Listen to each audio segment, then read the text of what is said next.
your home for Kings talk and so much more. Live and local. Allen Stiles on Sacktown Sports. We are going to get you halfway through the week by the time we're done with you. Allen Stiles, Sacktown Sports, taking up to 2 p.m.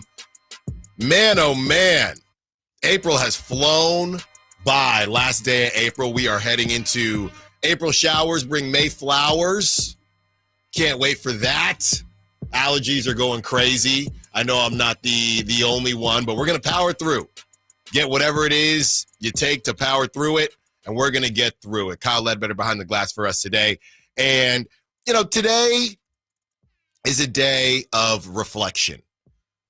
Yesterday, the news dropped, and it was news that we kind of thought was coming anyway, but officially here with one Doug Christie and the back and forth as to whether or not this was Scott Perry's decision, whether or not the Kings are doing things a certain way.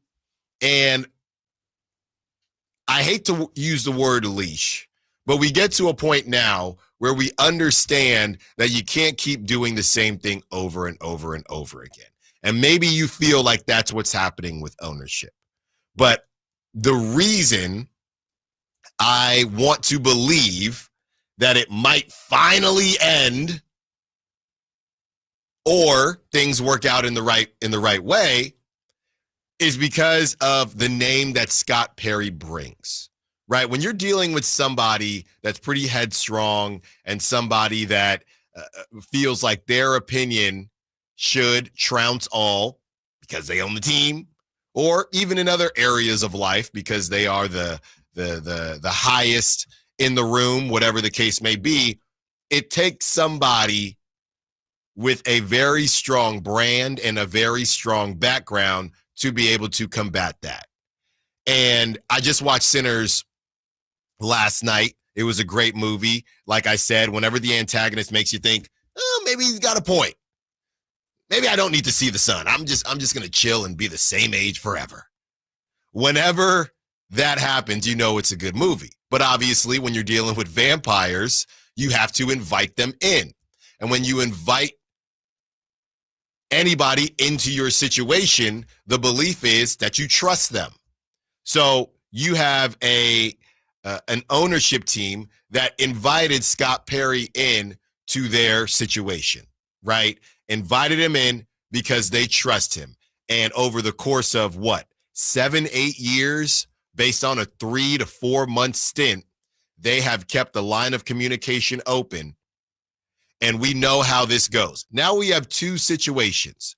And who's to say that Scott Perry didn't know at that time? I saw somebody found an old post from 2021, the last time the Kings were searching, and Doug Christie's name was thrown in the pile at that time. So we know this has been coming.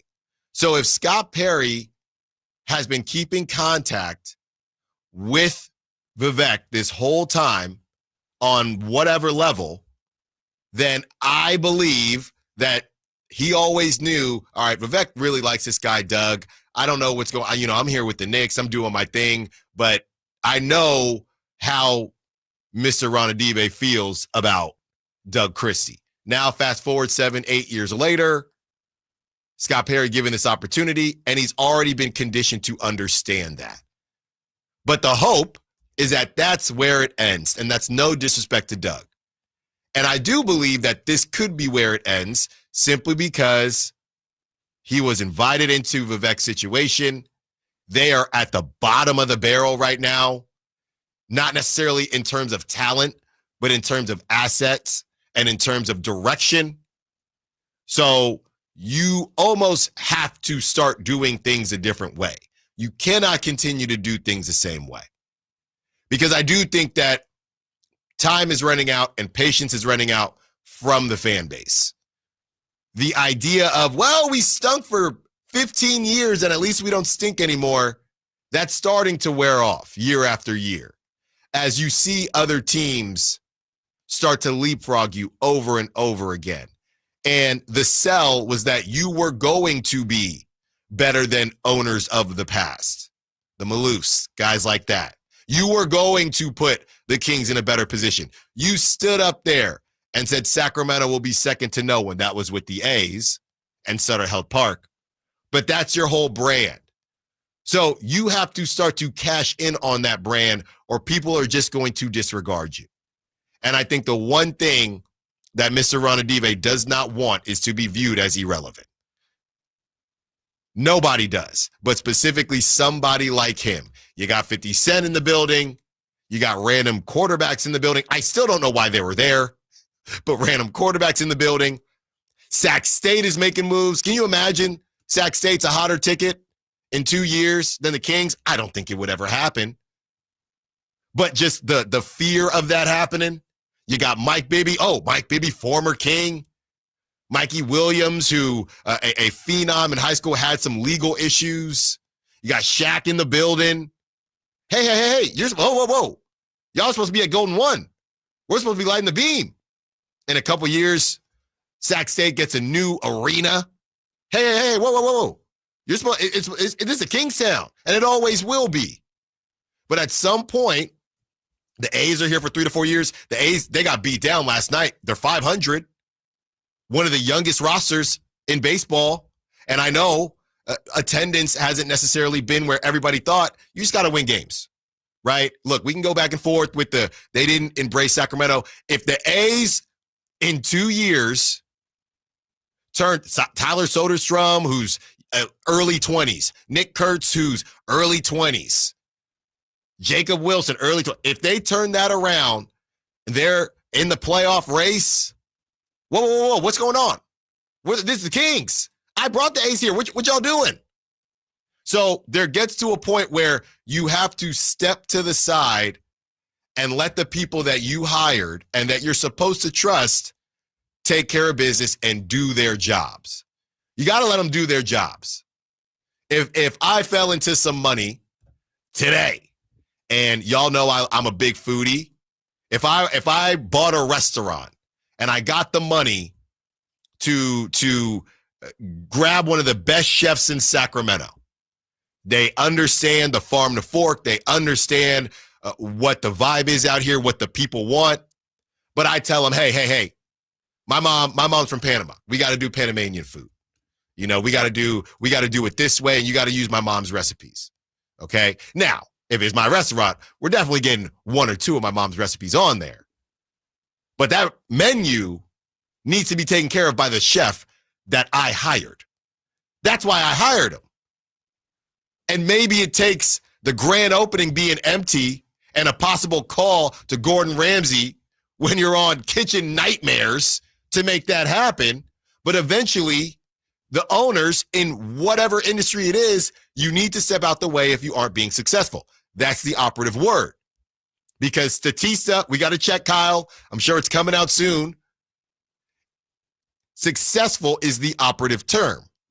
And if success to ownership looks different than success to fans, you have to make it hurt in some way. Or they're going to continue to do the same thing. Now, I do think a lot of that is left over from the Beam team. And I can sit there and probably say that the revenue probably still went up this season. But going into next season, you're looking around and everybody's got who's the young jersey that you're wearing? Keegan Murray? How many Zack Lavine jerseys are going to be purchased? I don't know. How many? It's DeMontis Sabonis, obviously. How many DeMar DeRozan? Yeah, it's a great name. Everybody loves him. You're kind of just buying it because he's a Hall of Famer. Malik Monk, I think going into this season, there were a ton. But you have a core, but those foundational pieces that can go toe-to-toe with the other greats in the NBA, you don't have that. So slowly but surely, yeah, Sac State is never going to, I shouldn't say never, but Sac State probably is never going to catch or be in the same conversation as the Kings. But slowly but surely, you got Sac State. If the A's figure it out these next couple years, yeah, I mean, I already got a DeMontis Sabonis jersey. You know, am I going to buy a Bobby Portis jersey? Might make the team better, but what are we talking about? We're going to get to the Pacers, the rest of the NBA playoffs. You got Halliburton jerseys running around, obviously. Miles Turner jerseys, even though he's supposed to get traded. Pascal Siakam jerseys. You look around the league, and he does not want to be in the basement. And right now, with an older team, no assets, I feel like there's essentially no choice but to let Scott Perry do his job. And if it ends at, hey, Doug Christie is going to get an opportunity, and that's connected to Domantas Sabonis and Zack Lavine, who those are two contracts that aren't going to be able to move anyway, then all we can hope for and all we can pray for is that the buck ends here, and moving forward, Scott Perry will get that autonomy that we hope he does. The Falcons and Jeff Ulbrich have been fined. We'll talk about that. George Kittle signed an extension yesterday. Will he finish his career with the 49ers? Looks like it. We continue to talk about Doug Christie. Tyrese Halliburton's dad is tripping. He stole his moment. The playoffs roll on. And yeah, Sac State, they're making some moves. 4 hours with you. Allen Stiles, Sacktown Sports. Keegan Murray plays here. Keegan scores another three-pointer. Keegan Murray knocking it down for 23 points. Match De'Aaron Fox for game scoring honors. Sacktown Sports is your proud home of the Sacramento Kings. Progressive knows when you're in your RV, you're already on vacation. That's when you become Vacation You, who just camped where there's absolutely no shade. Even though regular you burns easily. In fact, Vacation You burns too, but is too stubborn to admit it, which is why regular you gets in trouble at the dermatologist, because Vacation You doesn't do doctors. So bundle your RV with your home or auto policy and earn an automatic discount from Progressive. And spend the savings on the both of you. Progressive Casualty Insurance Company affiliates and other insurers. Not available in all states or situations. Wesley Financial Group is not a law firm. Are you a victim of the timeshare trap and think there's no way out? I'm Chuck McDowell, founder of Wesley Financial Group, the original timeshare cancellation expert. And I'm here to tell you that there is a way out. All you need to do is give my office a call. I will send you a timeshare exit information kit absolutely free, explaining how the timeshare industry works and your options for cancellation. Call Wesley now for your free info kit. 800-961-5544. 800-961-5544.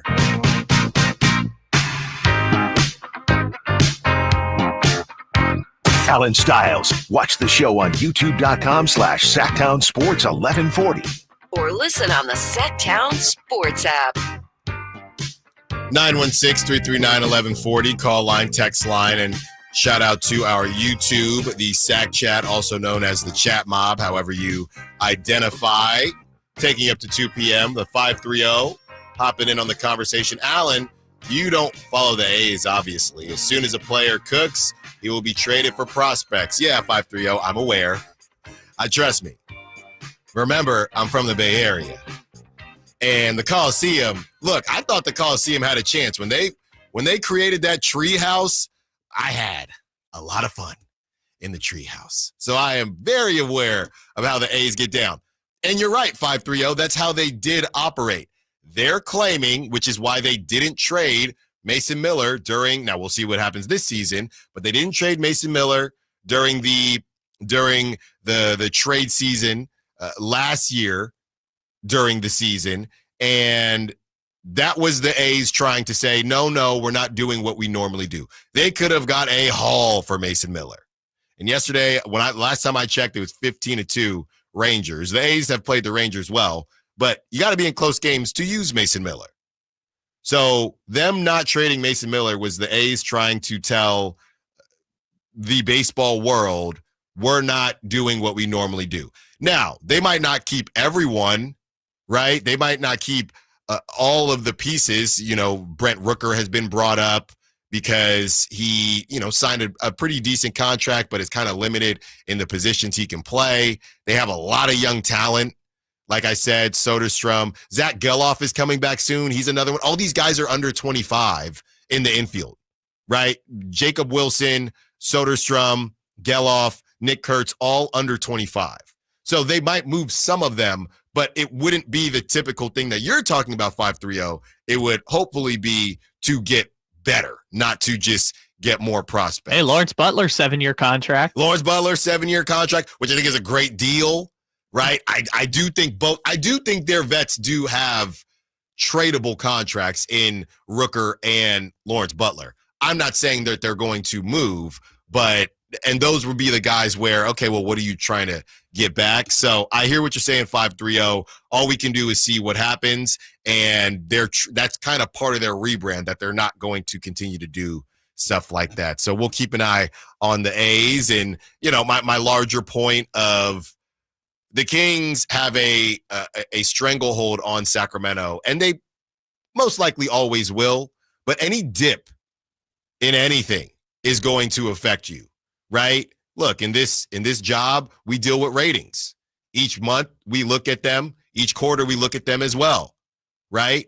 And if you're working sales, your sales dip, you look there. Before this job, I worked at an app. Hey, less users in April than in March. What's going on? Sometimes there's reasons, sometimes there's not. So even if the Kings never get caught by Sac State, which they won't, or never get caught by the A's, anything that's taken away, that's still taken away from their bottom line. And as we know, that's what ownership cares about. Get that hashtag playoff revenue. Wanted to spin the block on the conversation that we kind of ended the show with before Whitey Gleason hopped on for a little bit of crosstalk. 916-339-1140.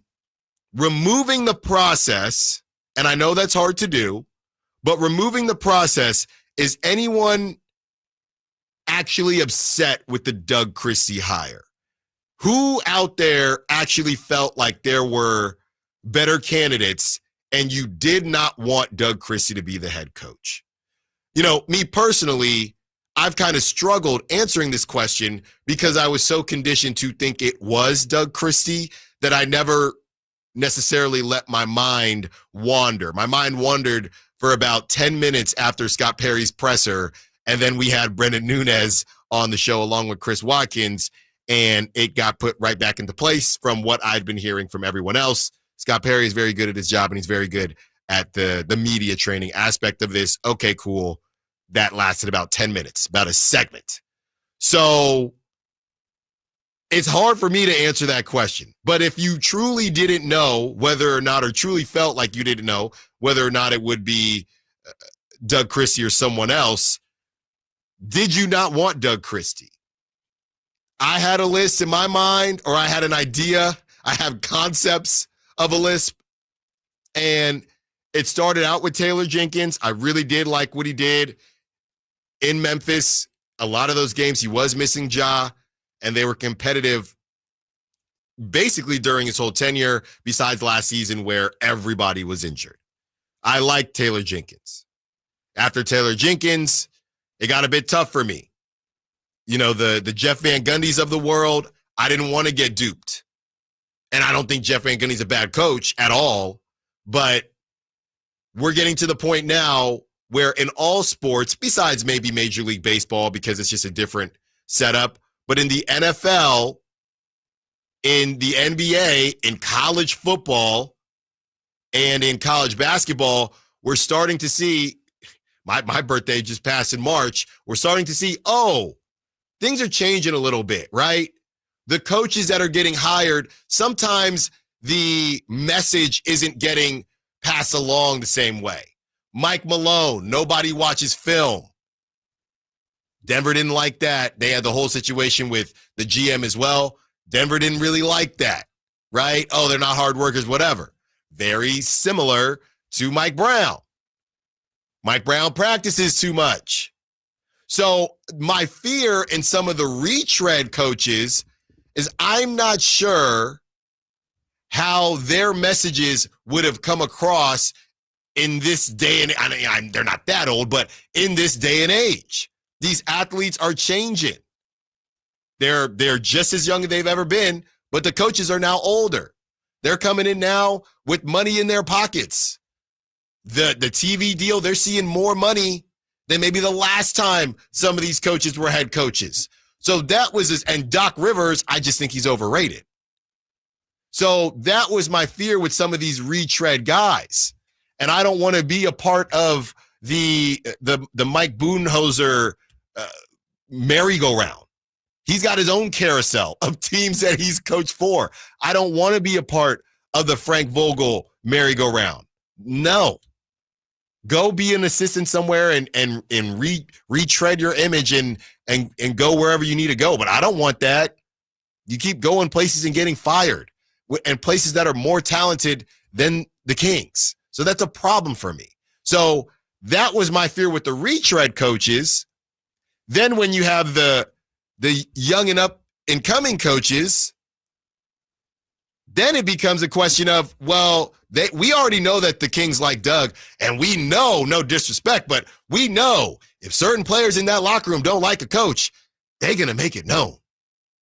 They're going to make it known. So you're going to take a chance on Sam Cassell, who I do think will be a good coach in this league. What if Domas doesn't like him? And on top of that, you know who I liked. And you just did it with De'Aaron Fox. Essentially, the conversation was that they picked Domantas Sabonis and Doug Christie over De'Aaron Fox and Mike Brown. Not specifically, but the parallels are all there. So you're going to move off of Doug Christie after 50 whatever games where he was 500 and he lost his best player, or his catalyst, I should say. For those that don't, lost is better than Fox. Okay, whatever. Who cares? He's gone now. So you lost that. You still managed to get 500. You did get the brakes beat off you in the play-in, but now he can create his own staff. He can get vet coaches around him to help with the X's and O's of it all, and you rock and roll from there. I like Sam Cassell. Do I like Sam Cassell enough to tick off Domantas Sabonis and Zack Lavine? It depends if you want to keep those guys. The issue is those aren't extremely tradable contracts. We all know about Zack Lavine, but Domantas Sabonis, Sam Amick was on the station, what was it, last week? It's not an extremely tradable contract. So sometimes you got to go along to get along, or get along to go along. And I think that's what's happening here. I like some of the young coaches, but based on how Mike Brown got up out the paint, I don't know that I like any of them enough to take that chance. JJ Redick, look, I used to fight back and forth with Chris Watkins about whether LeBron had a say or not. He did. You're not going to convince me that he didn't. So the Lakers, they went in the direction of, okay, LeBron likes JJ, we're going to rock with JJ. And we do think that JJ has the makings of a good coach. So this is not unique to Sacramento. And as much as I do like some of the young coaches, as much as I do like some of the retread coaches, I just don't think it was worth it. I don't. What say you? We are continuing the Doug Christie conversation. Also, the playoff playback. Tyrese Halliburton's dad. Let's do another one. What are we doing? We might need 2 segments because that dude was out of his mind. Allen Stiles, Sacktown Sports.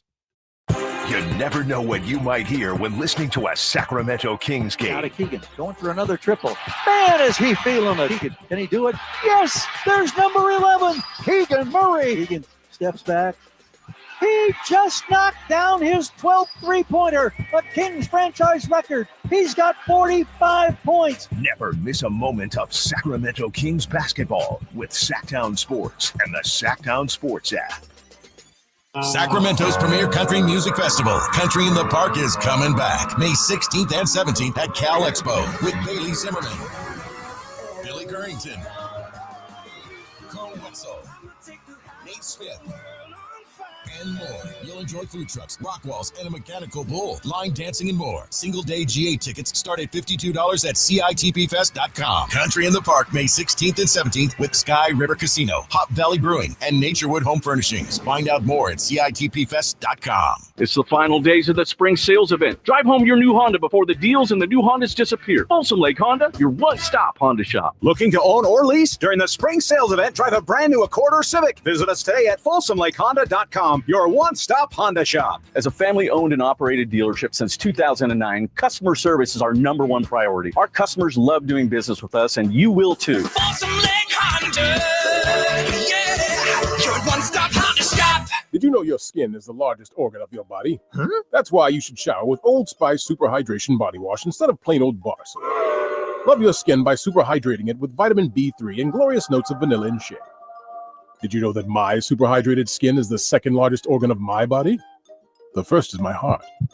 Old Spice. Men have skin too. Old Spice Super Hydration Body Wash. 24/7 renewing moisture. With daily use. This is the story of the one who, as a maintenance specialist for a historic high-rise, knows that vintage charm historically needs constant attention. Which is why, when it's time to upgrade turn-of-the-century mechanicals, they turn to Grainger. With easy access to 1 million+ products and the scale to deliver when and where you need them. The right tools and supplies are never far away. So the one can keep that vintage building running like new. Call, click Grainger.com, or just stop by. Grainger, for the ones who get it done. ZipRecruiter is the place. ZipRecruiter is the place for talented teachers, savvy software developers, and master mixologists. ZipRecruiter is the place where you meet all these people and more. That's because ZipRecruiter is the place for job seekers who are looking for new opportunities. In fact, ZipRecruiter helps 10 million people with their job search every day, so you can find the right candidates right away. It's no wonder that ZipRecruiter is the place for skilled skydiving instructors, accomplished airbrush artists, and proficient pediatricians. But if you're not using ZipRecruiter to hire, you're missing out. ZipRecruiter is the place that's so confident it can make your hiring easier that it lets you try it for free at ZipRecruiter.com/free. So if you want the right candidates for all your roles, ZipRecruiter is the place to go. Try it for free at ZipRecruiter.com/free. That's ZipRecruiter.com/free. Never miss out on great candidates with ZipRecruiter.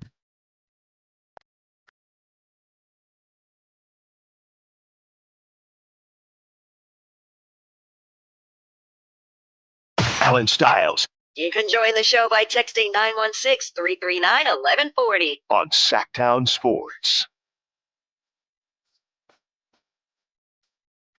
You know, I love all the texters on the show and obviously the callers, 916-339-1140.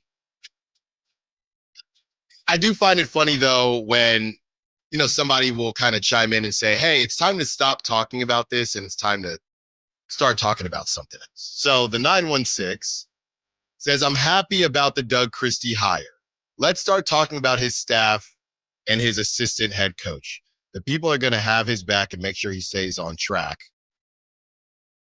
Let's talk about that. And that's fine, 916. And we have talked about that. I said I like Jerry Stackhouse a lot from the Warriors. Everybody's talking about Jeff Van Gundy. The issue is, number one, and again, I'm very honest on this show. I kind of got it from my time listening to Colin Cowherd when people will complain about not talking about certain things and other things.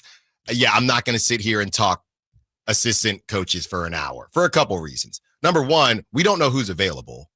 And number two, I just don't think people care enough about that. We can talk about who's on the radar, right?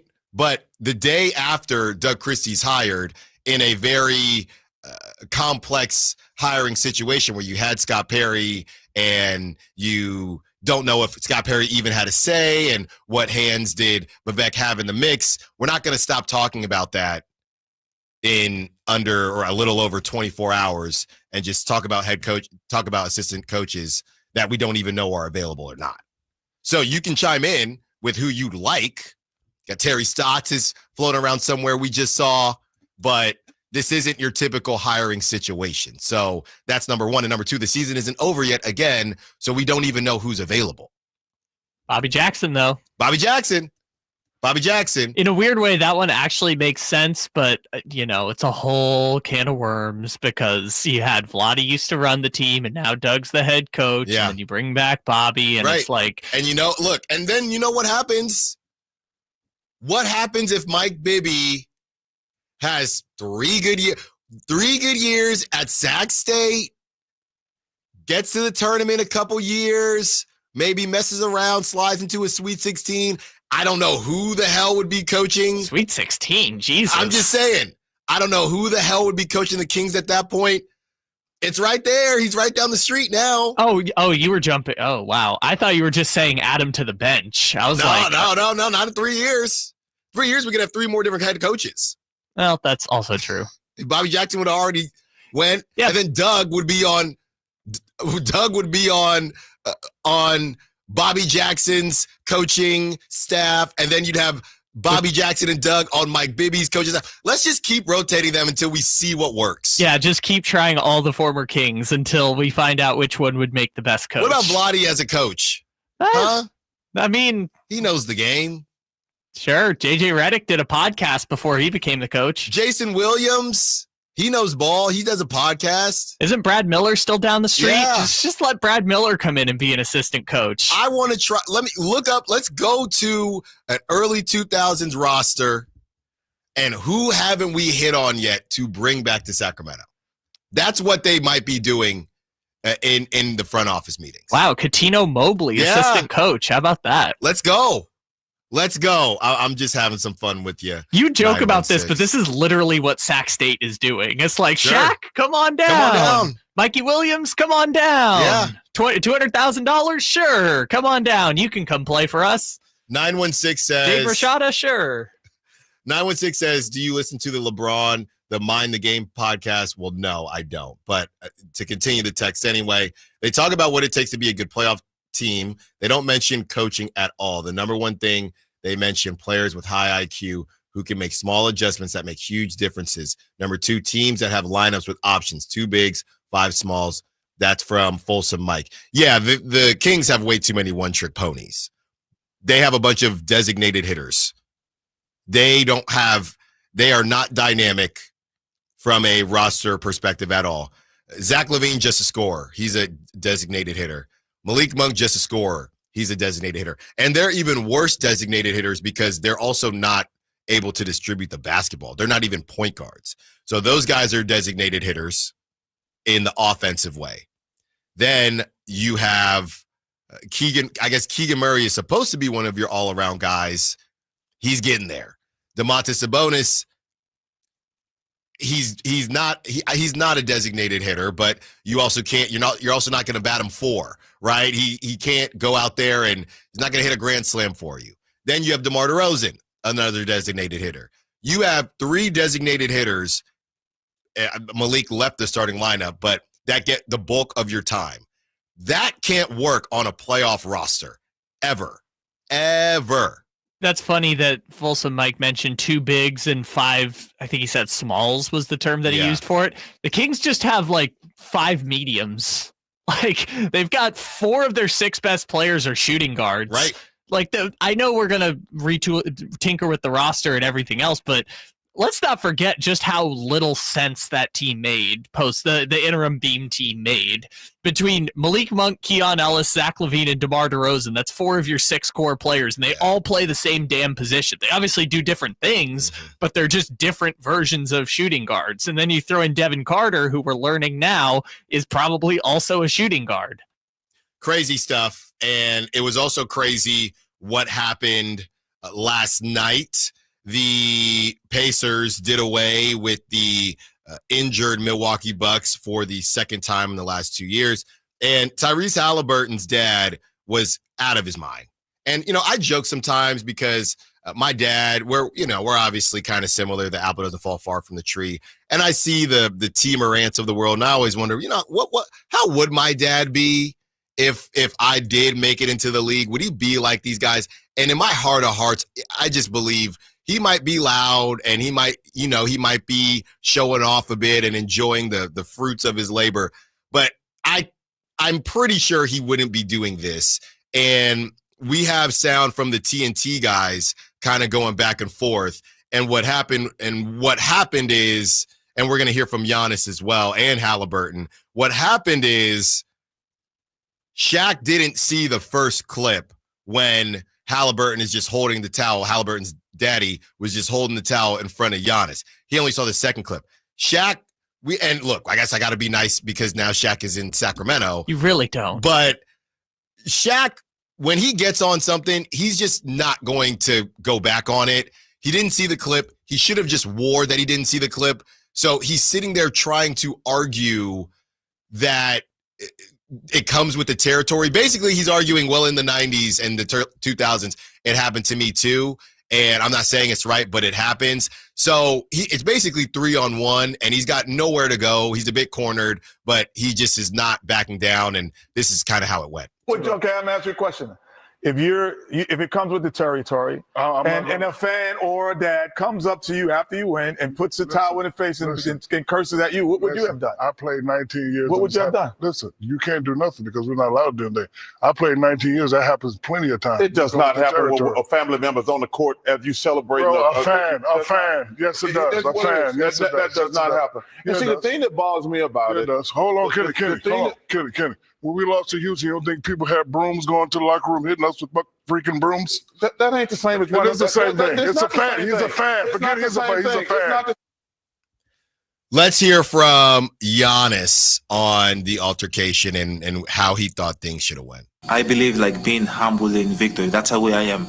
Now they're like, no, when you win the game, it's a green light for you to be disrespectful towards somebody else. I disagree. I've won the championship. They have it. Okay? And that doesn't say anything. I'm not trying to minimize their effort. But losing the game, emotions run high, having a fan, which at the moment I thought he was a fan, but then I realized he was Tyrese's son, which I love. Tyrese, I think he's a great competitor. He was his dad, sorry. Coming in the floor and showing me his son a towel with his face. This is what we do. This is what we effing do. This the F we do. This, I feel like that's very, very disrespectful. It was unreal. It was unreal. And I guess you're caught up in the moment, and that's my son. And, so I'm technically on the court. I don't know what the hell he was thinking, but Ryan Clark went on the Four Letter Network and said he should be banned from going to games. I don't know what they should do. It's very funny because the Falcons and Jeff Ulbrich, they were both fined. The Falcons were fined, and Jeff Ulbrich was fined. So, and I think that was essentially how it should have went. I'm not going to argue the amount of money. These people have a ton of money. So $250K for the Falcons, $100K for Jeff Ulbrich. And I kind of feel like it's all well that ends well. You could argue that they should have been fined more. And, a lot keeps coming out about these prank calls. So I think that some type of fine should happen for the Pacers. I don't know how you would fine his dad. Well, I guess because he is just a fan.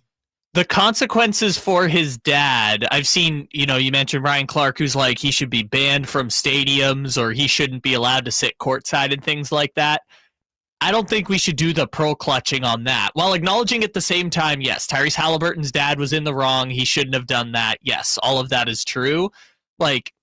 His son is the reason why all of this is happening, right? He is the economy of the Indiana Pacers. So I understand making capitulations to his dad if that's what Tyrese wants. They're not going to ban him. They're not going to take away his courtside seats. Again, everything that's happening there is because of that man's son. So if he wants to sit courtside and they're going to pay for the tickets, he's going to keep sitting courtside. You have to make that capitulation.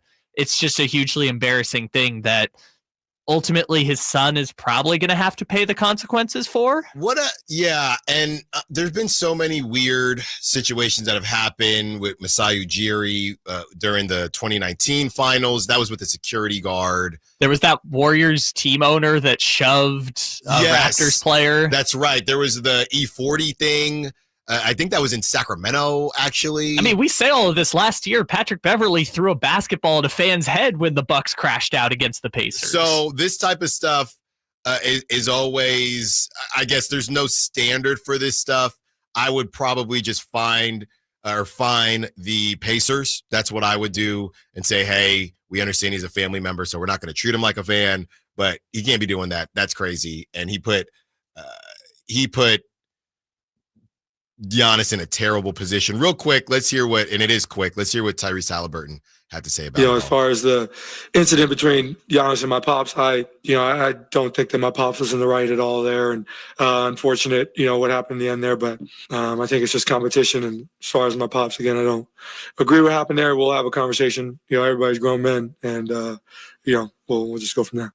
Yeah, I mean, there's really nothing else Tyrese Halliburton can say. His dad, like I said, a lot of dads would be acting crazy, but to be fair, you do the math and there are a lot of dads in the NBA that don't act like that. So, but this isn't the first time it's happened with Tyrese's daddy. And I'm not even saying like getting in the face of Giannis type of thing. His daddy was courtside in Sacramento, and we saw similar things. He loved taking photos with people. He loved wearing the jerseys. Like that's who he's been. And T. Morant, I'm trying to remember. I know T. Morant loves to be in the front row, but I don't know that he's ever had a situation like this. I think T. Morant comes into play because you're so prevalent and present in Ja's life. Why is he on Instagram with guns? I don't think T has ever been in a situation like that. What are you talking about? Remember when he fought Shannon Sharp in the crowd that one time? Shannon Sharp was trying to fight the other team, if I'm not mistaken, because I was going to bring up Shannon Sharp, but I don't think it was Shannon Sharp. Shannon Sharp tried to fight Steven Adams.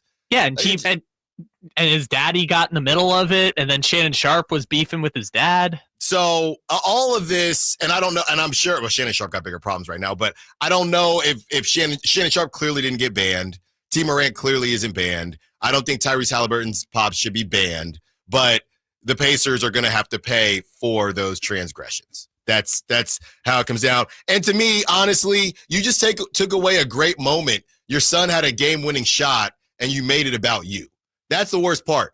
I don't care. They all got more money than God. I don't care what the Pacers get fined by the NBA. You took away a pivotal moment in your son's career because you had to find a way to make it about you. And that's basically the biggest issue I have. We continue with the playoff playback. I told y'all the Clippers play with their food. Now they might be going home, and now we're not talking about Kawhi would have been Michael Jordan. Stop it. Also, what are we doing with Anthony Edwards? Allen Stiles, Sacktown Sports. All power, zero compromise. Ego cordless outdoor power equipment features advanced lithium battery technology that exceeds the power and performance of gas without the noise, fuss, or fumes. From blowers and trimmers to mowers and pressure washers, one battery powers over 90 tools. No wonder it is the #1 rated brand in cordless outdoor power. Power beyond belief. Visit egopowerplus.com to learn more or to find an Ego retailer near you. That's egopowerplus.com. DQ presents How to Hit Summer's Sweet Spot. The new DQ Summer Blizzard Treat menu is here. And as the official treat of MLB, we're swinging big with our fan favorite S'mores Blizzard Treat. Plus, new mixing bowl mashup with brownie batter and chocolate chip cookie dough. And even more in our stacked summer lineup. Hurry in today because nothing says summer like baseball and our new Summer Blizzard Treat menu. Right now at DQ. Happy tastes good.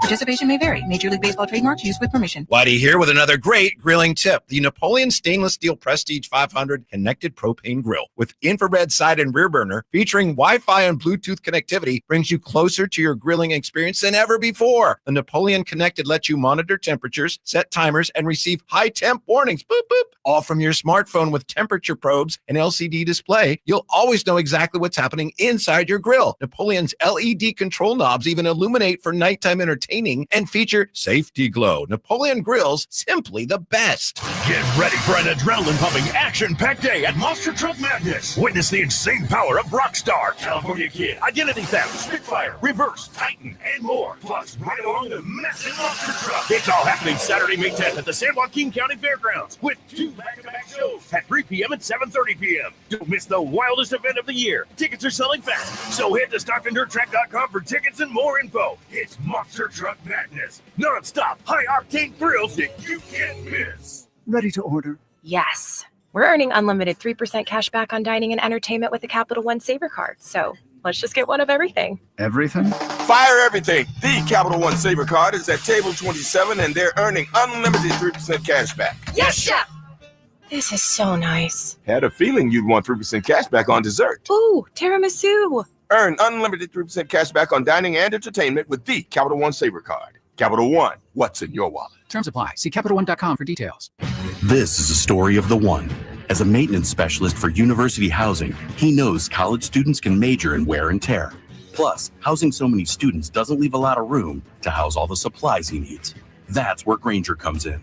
With over 1 million industrial-grade products and fast, dependable delivery, Grainger carries the quality products he needs so he doesn't have to. From a new door hinge to a whole new faucet. Call, click Grainger.com, or just stop by. Grainger, for the ones who get it done.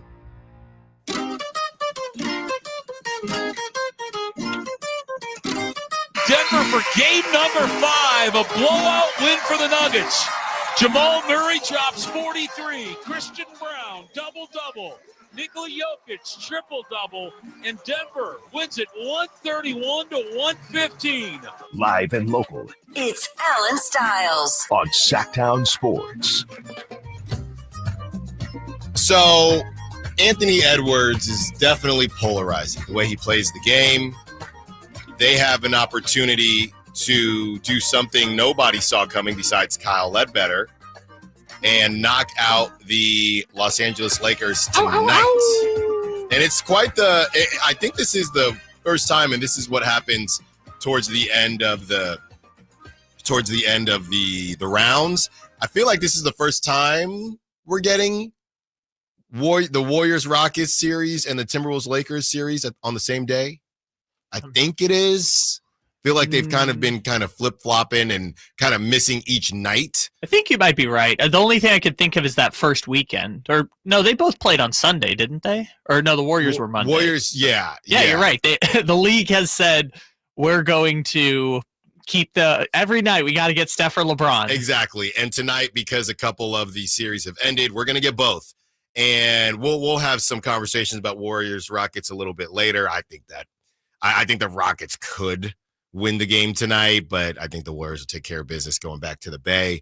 As far as the Timberwolves and Lakers are concerned, a lot of ways to take this. We're going to discuss Luka as well, and hashtag Nico was right. But as far as Anthony Edwards, Kyle, we were talking, and I don't recall people doing this thing that they're now doing. And obviously the listeners out there, let me know if I'm making this up. But I'm seeing a lot of knockout conversation with Anthony Edwards, right? This is from Nick Wright. Anthony Edwards over the past 2 postseasons knocks out Durant and Booker, knocks out Jokic, up 3-1 on LeBron and Luka, Steph on deck. And I don't really recall, and then he, essentially goes on to say, like it or not, he keeps doing this, he'll be the face of the league. I don't recall resumes being built on who you knocked out. I don't recall that. I recall getting to finals and, more importantly, winning finals. I don't remember, and I guess the Steph Curry mountain or elevation was pretty quick, where they were losing. They kept losing to the Clippers, and then they'd actually never beat the Clippers because that season where they won the whole thing, the Clippers tricked it off and lost to the Spurs. So I don't remember before Steph won the championship. Oh, Steph is beaten. He's on his way. He's beaten blah, blah, blah, blah, blah. LeBron, and maybe LeBron because he was the chosen one. I don't remember anyone talking about, well, LeBron hasn't won a championship, but here's his resume of who he's knocked out and why he's going to be the face because of who he was already the face without winning. But I don't recall people taking tabs on who a player has knocked out the way they're taking tabs on Jason Tatum. I'm sure Jason Tatum knocked out plenty of players and plenty of teams before he won his championship, and nobody talked about it. Same with Giannis, but Anthony Edwards, they're creating this world of, look at his resume, and it doesn't matter. This is the first round, but because you knocked out LeBron and Luka, I mean, I get it. This team is crazy. So the LeBron and Luka one, this is nuts. But not caring about when it happened and just saying, oh, he knocked, because where's the line? Oh, well, Ja knocked out Steph in the play-in 3 years ago. Is that on Ja Morant? We don't look at his resume. No. So, or knockout resume. So what is this? So here's where I think it is. I think we do it with the quote-unquote wonder kids, but I think you mentioned you don't remember doing it. I think part of that is because in their conversation about their legacy, it gets forgotten. Right. So let's do Kevin Durant, for example. When I was a kid, people used to talk for years. Kevin Durant just beat Dirk Nowitzki, then Kobe Bryant, then the Spurs, and the Thunder are the next great team because they got to the championship and they lost to Miami. But it was like he just took out all the legends in one playoff run at 23 years old. Right. I think we do it with the Wonder Kids when we expect and see that they're going to be the next. The reason we couldn't do it with LeBron is, one, the hype, and two, he just kept losing to the Celtics all the time. Like, LeBron kind of ended the Pistons, but we don't talk about the Pistons like that, so I don't think they get the same reverence as, like, beating Luka or Kevin Durant or Steph Curry or whatever else. Right. But I think with the Tim Duncans, and that's a little different because he won a championship right away. The Tim Duncans, Kevin Durant, Lukas, I think we tried to do it with Ja Morant a little bit, but Ja Morant's just not that guy. I think the Wonder Kids, we do kind of be like, hey, they're so ahead of schedule that they're able to beat X, Y, and Z. And I think Anthony Edwards is on that path because Minnesota's done the hard losing. Like, Minnesota might lose to OKC this year, but if you're following like the trajectory of NBA history where you have to lose before you can win, it's saying if we get to Thunder in Minnesota in the conference finals, that might be Anthony Edwards. I think, but this just, and it goes back to, look, I could find a way to bring anything back. I've been out here long enough. I can bring anything back to the Sacramento Kings. Scott Perry is well-liked and well-respected. And as I've said before, as long as he is given the autonomy to cook, I believe he will cook. It's not what you know, it's who you know. And people have to like you. So to me, what's crazy is if Anthony Edwards beats the Warriors, if he finishes LeBron off, then beats the Warriors and Steph Curry, and loses to Shea and the Thunder win the championship, but let's say they beat the Cavs, I believe more people will be talking about Anthony Edwards than Shea, which is crazy.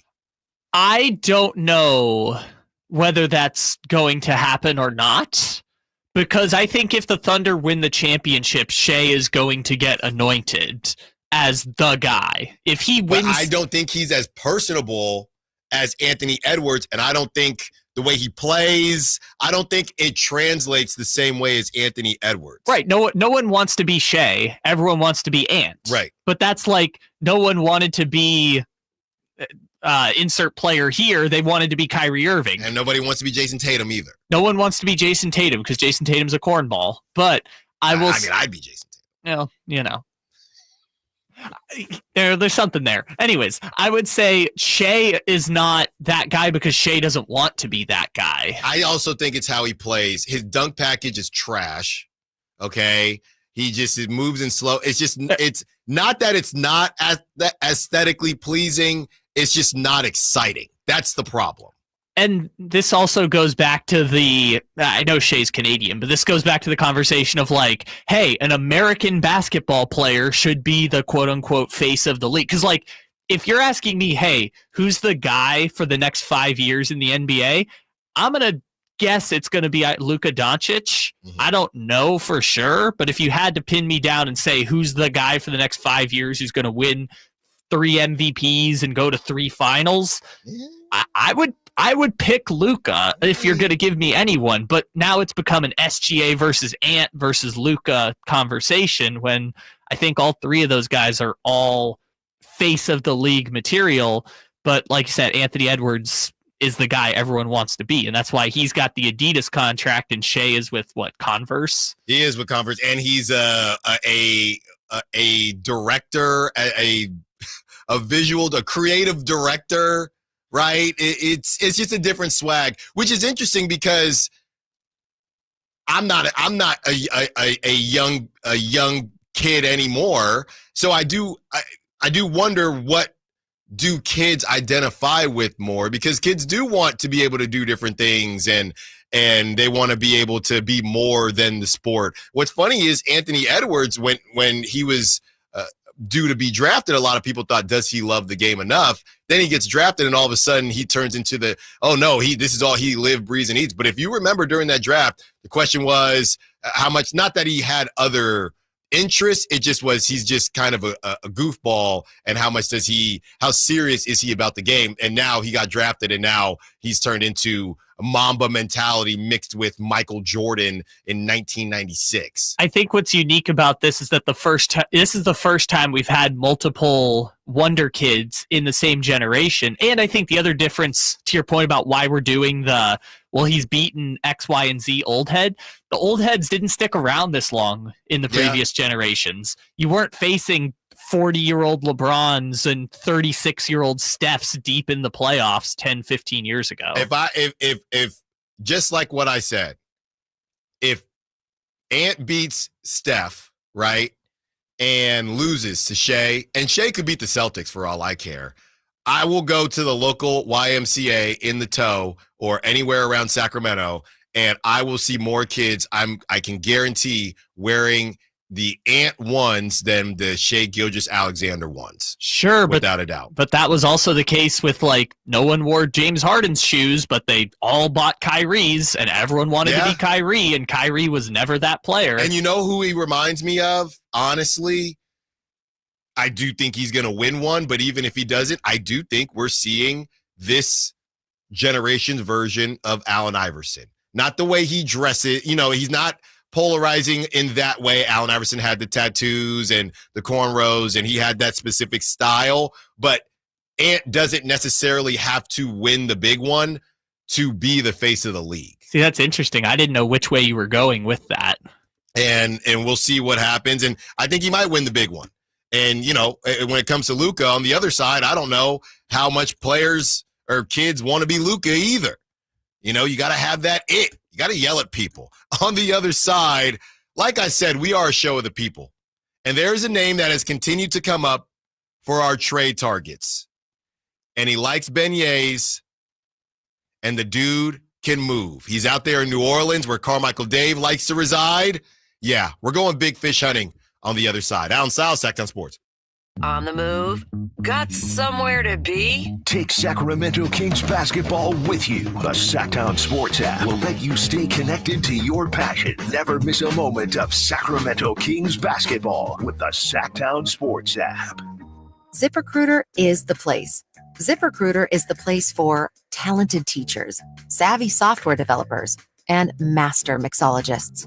ZipRecruiter is the place where you meet all these people and more. That's because ZipRecruiter is the place for job seekers who are looking for new opportunities. In fact, ZipRecruiter helps 10 million people with their job search every day, so you can find the right candidates right away. It's no wonder that ZipRecruiter is the place for skilled skydiving instructors, accomplished airbrush artists, and proficient pediatricians. But if you're not using ZipRecruiter to hire, you're missing out. ZipRecruiter is the place that's so confident it can make your hiring easier that it lets you try it for free at ZipRecruiter.com/free. So if you want the right candidates for all your roles, ZipRecruiter is the place to go. Try it for free at ZipRecruiter.com/free. That's ZipRecruiter.com/free.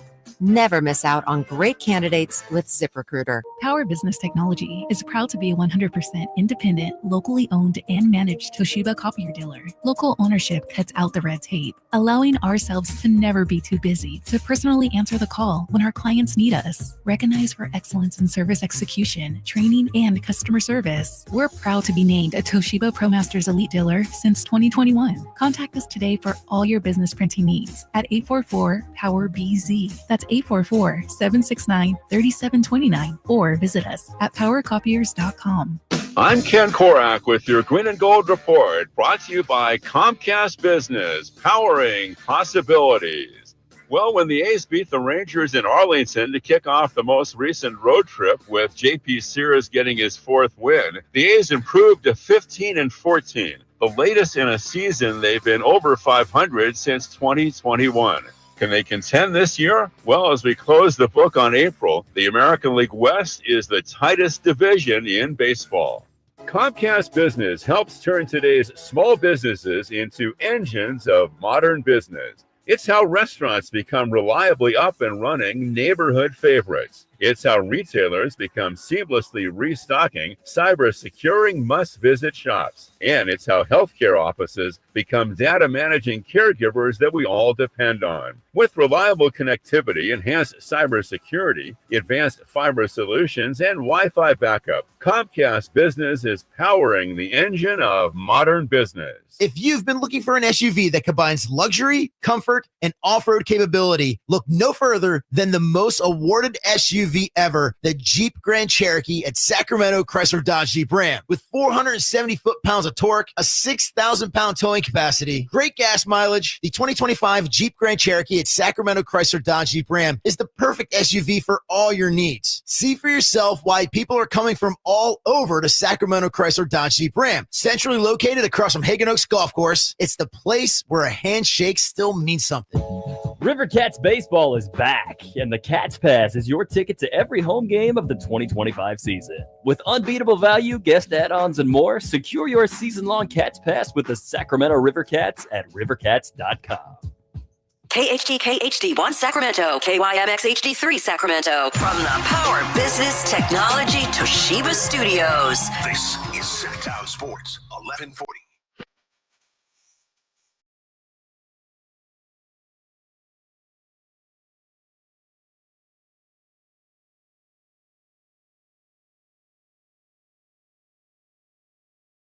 We're home for Kings Talk and so much more. Live and local. Allen Stiles on Sacktown Sports. 1 hour down, 3 to go, and it's about that time, everyone's favorite segment, where the hopium is strong, and it goes on and on and on and on. It is time for our Sacramento Kings trade candidate of the day. This is someone that we took as a request from the text line. Probably we're going to get to him anyway, but a lot of people wanted to talk about him, whether or not the juice is worth the squeeze. And we're going to do that right now. Without further ado, up to bat is Zion Williamson. And whether or not Zion Williamson is worth the risk. Zion Williamson, we know what he can do when he is on the court, but that is essentially the issue, how often and not often he is or isn't on the court. And that has been the issue for Zion. Obviously, he's incredibly talented. We've seen it firsthand. And, you know, the funny thing is, even from the Kings' point of view, you'll have him one game and out the next, right? The Kings had that back-to-back against the Pelicans this season, played in one game, didn't play in the other, was coming back from some type of injury. Zion signed a 5-year, he is 2 years into a 5-year, $197 million contract with the Pelicans. How his stats break down. He played in 30 games this season. 30 games. 24.6 points in those games, 0.1 less than his career average, 7.2 rebounds per game, which is a little bit more than his average, 5.3 assists per game, which is one more than his average, 56.7% from the field. We know he's crazy with that left hand and the ability to get to the rack, 23% from three, which is terrible. Okay, I mean, there's no way to kind of dress that up. 65% from free throw land. And again, what sticks out is the 30 games played, which isn't very good. Obviously, he was highly touted coming out of Duke and coming out of South Carolina. I still remember his highlight tape in high school to this day. First overall pick in the 2019 draft. We talked about the number 2 pick in that draft, Ja Morant. And now it is time to talk about who went number 1. Zion Williamson. Yesterday, I'm on record saying that I would take the chance on Zion. You sit there and you look at the stats and you stare at that 30 games this season. It's tough, man. It's tough. So this season he was owed, or he got paid, 36.7. Next season at age 25, he'll get 39.4. After that, At 26, he will make 42.1. And at 27, he'll make 44.8. And in 2028, 2029, he will be 28 years old. Kyle, I'm going to throw to you with the packages that the Kings, you have 2 packages that the Kings could cook up, and you're trying to convince me and the good people of Sacramento whether or not they should make this deal. Let's hear what you got to say. All right, so there are 2 different paths for the Kings to try and trade for Zion Williamson. Number 1 is the same kind of deal we've been talking about before, which is DeMar DeRozan, Keegan Murray, throw in some future draft picks. Maybe they have to give up the Timberwolves pick that they got in the De'Aaron Fox trade, which I would say at this point is their most valuable. Just for record, for people who don't know, the Kings can trade 4 of their own first-round picks in 2026, 2028, 2030, and 2032. They can do pick swaps in the odd years. They have the Spurs first-round pick in 2027 and the Timberwolves first-round pick in 2031. That's the valuable one because it's unprotected, so you have the chance maybe that the Timberwolves end up in the lottery. Maybe you get a top 5 pick out of that one. Maybe you have to part with that to get Zion, but that's the first package, is DeRozan, Keegan Murray, and picks. We're going to talk about other teams' packages too. Theirs are going to look pretty similar to that one. The second option is just flip Zion for Sabonis straight up. I would be opposed to that one because I feel like you're just taking on a bigger risk with maybe a higher ceiling, but I don't know how much that raises the ceiling if you make no other roster changes. Yeah. But that is obviously on the table. Zion for Sabonis, you make that swap straight up, say, we'll give you a proven commodity. Maybe it's closer to the offense you want to run. We'll take your project and see if we can turn it into something, and if not, we'll just tear it down. Those are the 2 options there. I would say I don't know what the Pelicans want to do, so therefore it's tough to say which package would be more appealing to them, because if they were to trade Zion, does that mean they want to compete right now? Does that mean they want to tear it down? Does that mean they've landed Cooper Flagg or Dylan Harper in the draft and they're trying to retool? I honestly don't know. That's, I think, more on the Pelicans than it is on the Kings. Yeah, my issue with the first trade package is I think we're just staring at another roster that doesn't make a ton of sense, just in a different way. So you lose DeMar DeRozan, who is a elite scorer, and you lose Keegan Murray, who can stretch the floor. So now you keep Domas, but now your lineup is Zack Lavine, Domas, Zion, Keon Ellis, and I guess they would find somebody else somewhere. A point guard and Malik Monk off the bench. Right. And to me, I don't know that Zion and Domas can't play together because, you know, of the floor spacing, but I do think that is a question mark. And depending on how many future draft picks you're also giving up, now you're done with Keegan. The DeMar DeRozan part of it, no disrespect, that's everybody's fine with that. And maybe he gets rerouted somewhere else. But as far as Keegan and the draft picks are concerned, for what you're getting back, and now you have question marks for that starting lineup. It's not that I want to move on for Domantas Sabonis, but is it worth trying out the experiment of Zion and Domas playing together? That's what I'm struggling with. I would say trade package 2 makes more sense because, again, people are going with the trendy route of playing 2 centers or 2 bigs at the same time. I don't think it makes sense because Zion and Sabonis' game are so dramatically different. I think the key word, the key phrase is right now. It doesn't make sense right now to do the Zion for Sabonis swap. If we get to next summer and it's like, hey, Sabonis has 2 years left on his deal. We've just missed the playoffs a 3rd year in a row. It doesn't seem like he wants to re-sign. Maybe that's the time to make the swap. But I think right now it doesn't make a ton of sense to do the Zion for Sabonis swap when you've just brought back Doug Christie. You've just brought back Zack Lavine. You talk about wanting to add point guard and length. This would be a complete 180-degree pivot organizationally.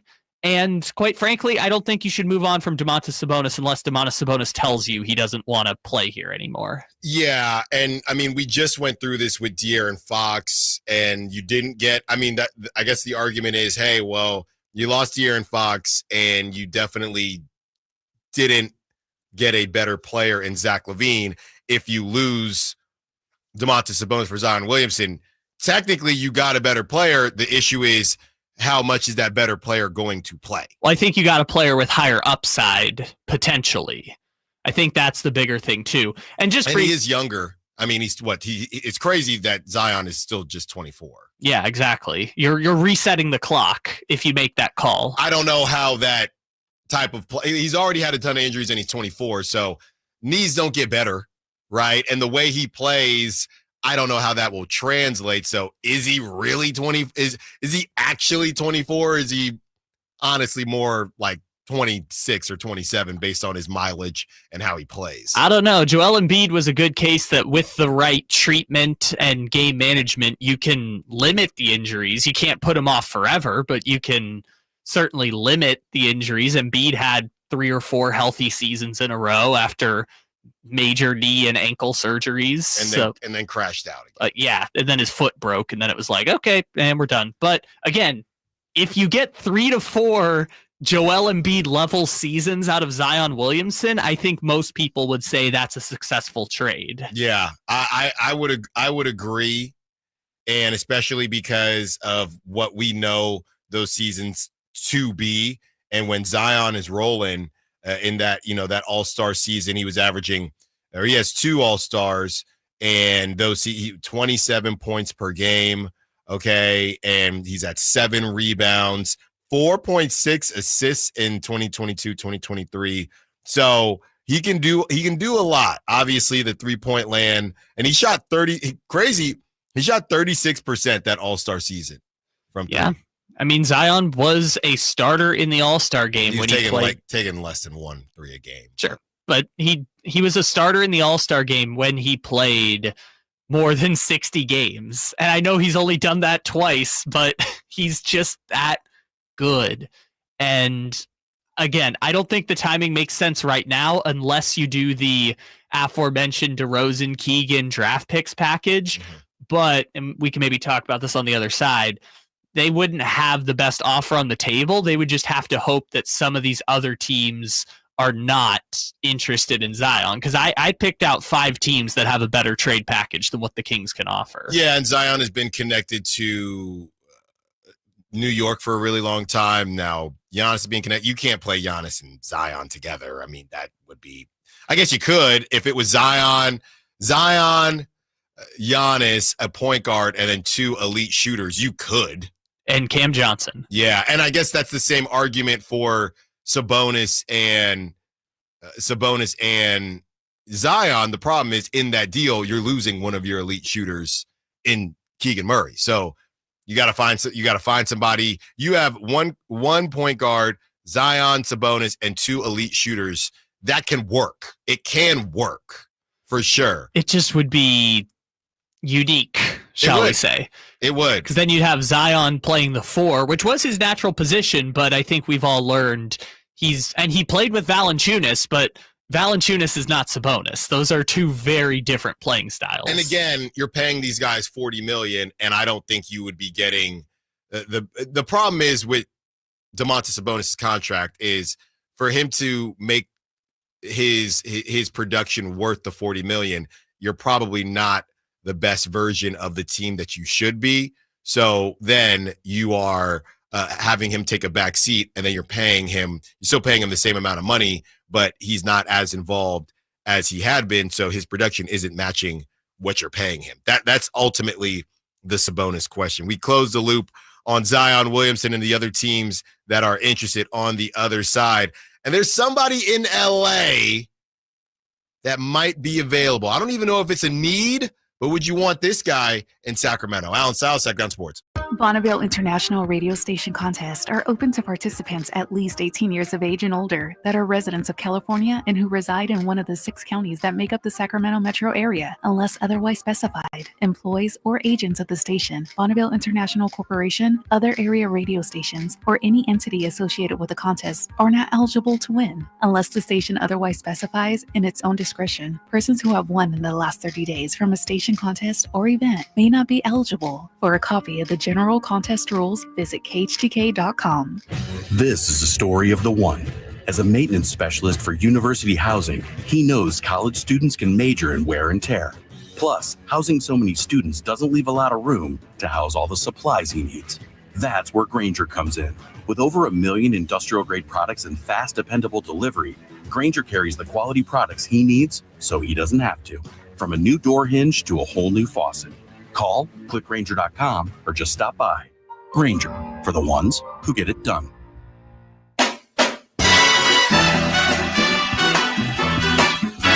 Allen Stiles. Watch the show on youtube.com/SacktownSports1140.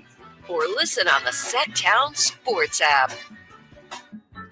Some news coming out of the NBA from Tim McMahon. This isn't terribly surprising, but it's essentially official. I guess nobody is untouchable. But, and this is also hilarious because this article came out this morning as the Rockets are still in the playoffs.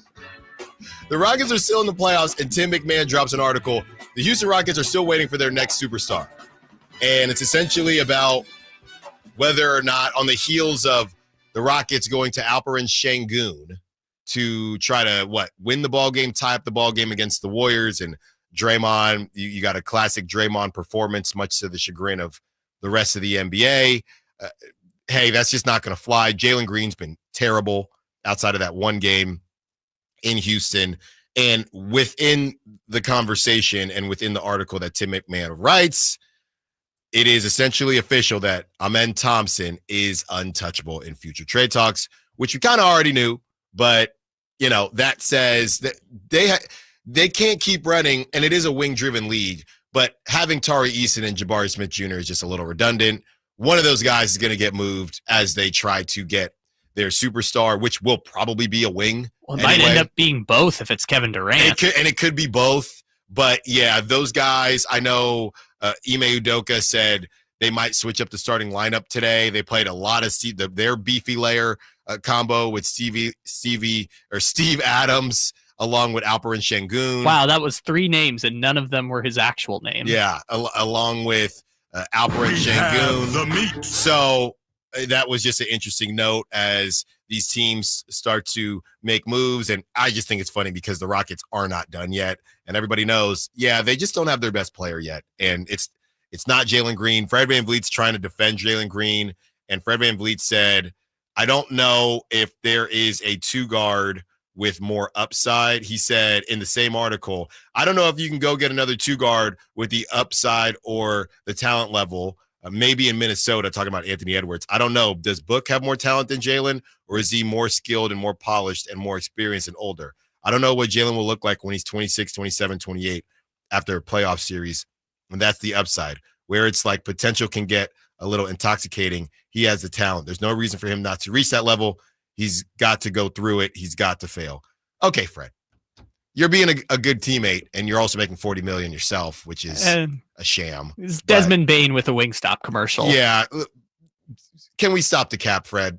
Okay, on Jalen Green. You're being a good teammate, but enough.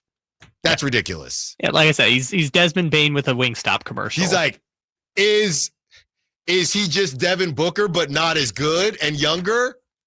I don't know. Think about it. In fairness to him, the Rockets were originally like, we are in on Devin Booker. And then it kind of seems like that's died off because I don't think the Suns are going to trade Devin Booker. So I guess they're just going to pivot to KD, which honestly, I don't think KD gets them to a conference finals. I think they would still have to go get another guy after 38-year-old KD.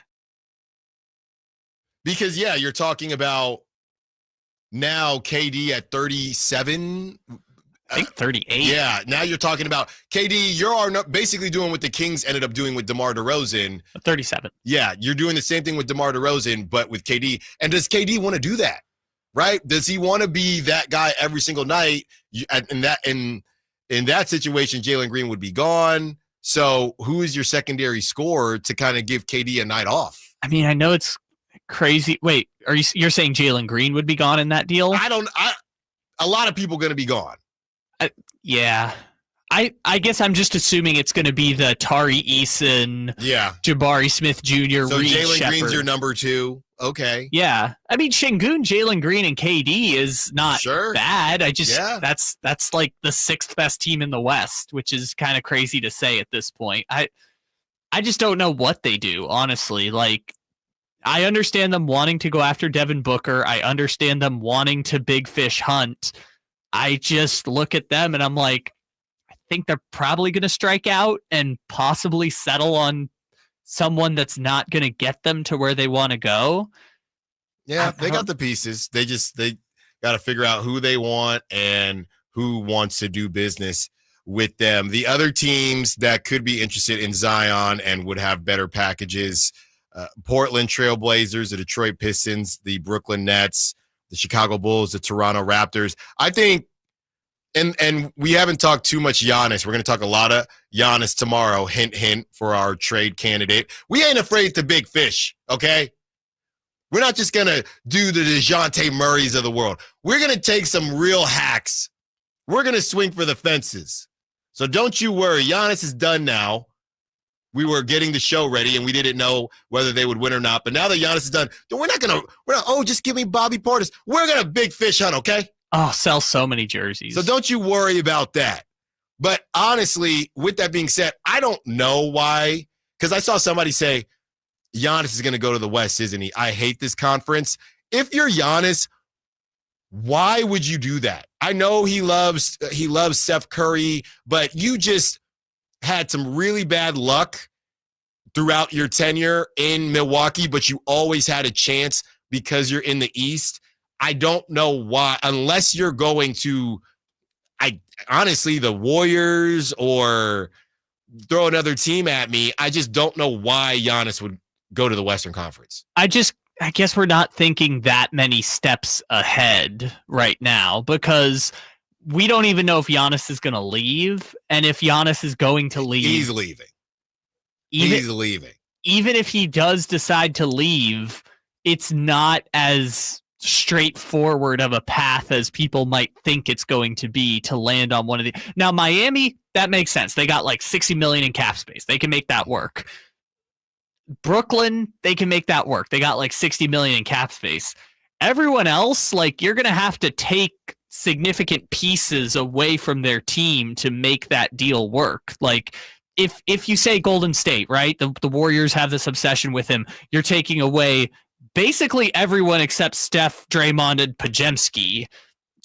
And then you have to build a roster around that basically from scratch. It's not as straightforward a path unless it's Brooklyn or Miami. The reason I bring up Giannis is because as far as the Nets are concerned, I have a feeling that's what happens. I think the Nets strike out on I think the Nets strike out on Giannis. They will either get Giannis or Zion. That's where I feel like this is going. I think that they could actually get they could actually get Giannis. If they don't get Giannis, I think they cash out on Zion. Well, that one's tough also because, like, I think right now the Nets have like the 5th or 6th best odds in the lottery. If they win that lottery, do Zion and Cooper Flagg's timelines align? Do Giannis and Cooper Flagg's timelines align? Yeah, I mean, there's been worse timelines out there, and if Cooper is him, #him, I think that they feel that way as well. The Bulls could make a move for Giannis. I don't know what the Bulls are doing, honestly. The Raptors, would the Raptors be doing essentially what the Kings did if they get Zion? So now you have Brandon Ingram and Zion in the 6. I mean, yeah. I don't know. With Scotty. Scotty's just a better number 1, which at least in the Giannis thing, I don't think it's going to happen because they're essentially tanking right now, but for years they were like Masai Ujiri was instrumental in bringing Giannis to America, and they have this great relationship, and he might end up going to Toronto. I don't think it's going to happen now, but that's like a dark horse Giannis team. Yeah. On the other side, there are some conversations going on about Luka and whether or not Nico was right. We hear from Zach Lowe on that. And with that being said, does that leave a Lakers player on the outs and ready to be plucked by another team? Allen Stiles, Sacktown Sports. When might you be buzzed? When you suddenly love everything. You guys, I love this song. I love these nachos. I love our kickball league. Oh, I love this guy. What's your name? You know what I love? A ride when it's time to head out. If you see a buzzed warning sign, call for a ride when it's time to go home. Buzz driving is drunk driving. A message from NHTSA and the Ad Council. I love your car. Is this real leather? Did you know your skin is the largest organ of your body? Huh? That's why you should shower with Old Spice Super Hydration Body Wash instead of plain old bar soap. Love your skin by super hydrating it with vitamin B3 and glorious notes of vanilla and shea. Did you know that my super hydrated skin is the second largest organ of my body? The first is my heart. Old Spice. Men have skin too. Old Spice Super Hydration Body Wash. 24/7 renewing moisture. With daily use. Is reviewing life insurance on your to-do list? Now's the perfect time to add it. A friend recently told me that securing life insurance sooner rather than later can help you lock in lower rates for years to come. So I bumped this up on my list and got it done. I called SelectQuote and couldn't believe how easy and affordable life insurance is. I'm 40 and got a $500,000 policy for $16 a month. My husband's also 40 and his $500,000 policy was only $18 a month. Plus, with SelectQuote's same-day coverage, there was no medical exam required, and we were covered by the time we hung up. Knowing I have this checked off my list feels amazing, but the peace of mind knowing my family is protected feels even better. Call SelectQuote at 1-800-694-1010. That's 1-800-694-1010. Or go to SelectQuote.com to get your free quote today. 1-800-694-1010. Details on example rate at SelectQuote.com. Sacramento's premier country music festival, Country in the Park, is coming back May 16th and 17th at Cal Expo with Bailey Zimmerman, Billy Currington, Cole Wetzel, Nate Smith, and more. You'll enjoy food trucks, rock walls, and a mechanical bull, line dancing, and more. Single-day GA tickets start at $52 at CITPFest.com. Country in the Park, May 16th and 17th with Sky River Casino, Hop Valley Brewing, and Naturewood Home Furnishings. Find out more at CITPFest.com. With 25 award-winning years in Northern California, Ashton & Price is your local injury law firm. Pro attorney tip: if a firm presents as local but they're in LA, red flag. If your first consultation is not with a lawyer, big red flag. At Ashton & Price, your first consult is with a local attorney, and if serious injury prevents travel, a lawyer will come to you. Still not enough? George Washington's my uncle. At Ashton & Price, no red flags, just red, white, and blue. Remember, for the best advice, don't think twice. Call Ashton & Price. Spring has sprung, and now is the best time to spruce up your home. Between spring cleaning and evaluating your home, it is the perfect time to reach out to the folks at the Overhead Door Company of Sacramento. Jason Ross here, and I'm so glad we did. We reached out, and we're now about a month in to our brand new garage doors. Now, first off, we improved our curb appeal. They look great, and it's one of the first things people notice when they approach your home. A new, modern, stylish garage door can improve the overall appearance of your home, just like it did for us. Also, how about this for a nice benefit? The return of investment. A new garage door is high on the return of investment home improvement project list. It's one of the more cost-effective upgrades you can make to improve your home's value. Hey, see for yourself. Check out their products. Go to the showroom at 6756 Franklin Boulevard and ask about the Sacktown Sports Special. Overhead Door Company of Sacramento, the genuine, the original overhead door. Always look for the red ribbon logo.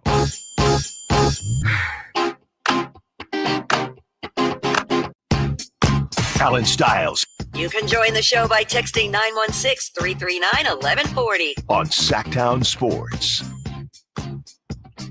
Really, really good text that just popped in, and we will get to it real quick. 209. Walk with me down fantasy lane. Your Sacramento Kings magically pull off the ultimate upset They get the first pick in the NBA draft. Do they draft Cooper Flagg? If so, how quickly is he able to develop and turn the team around?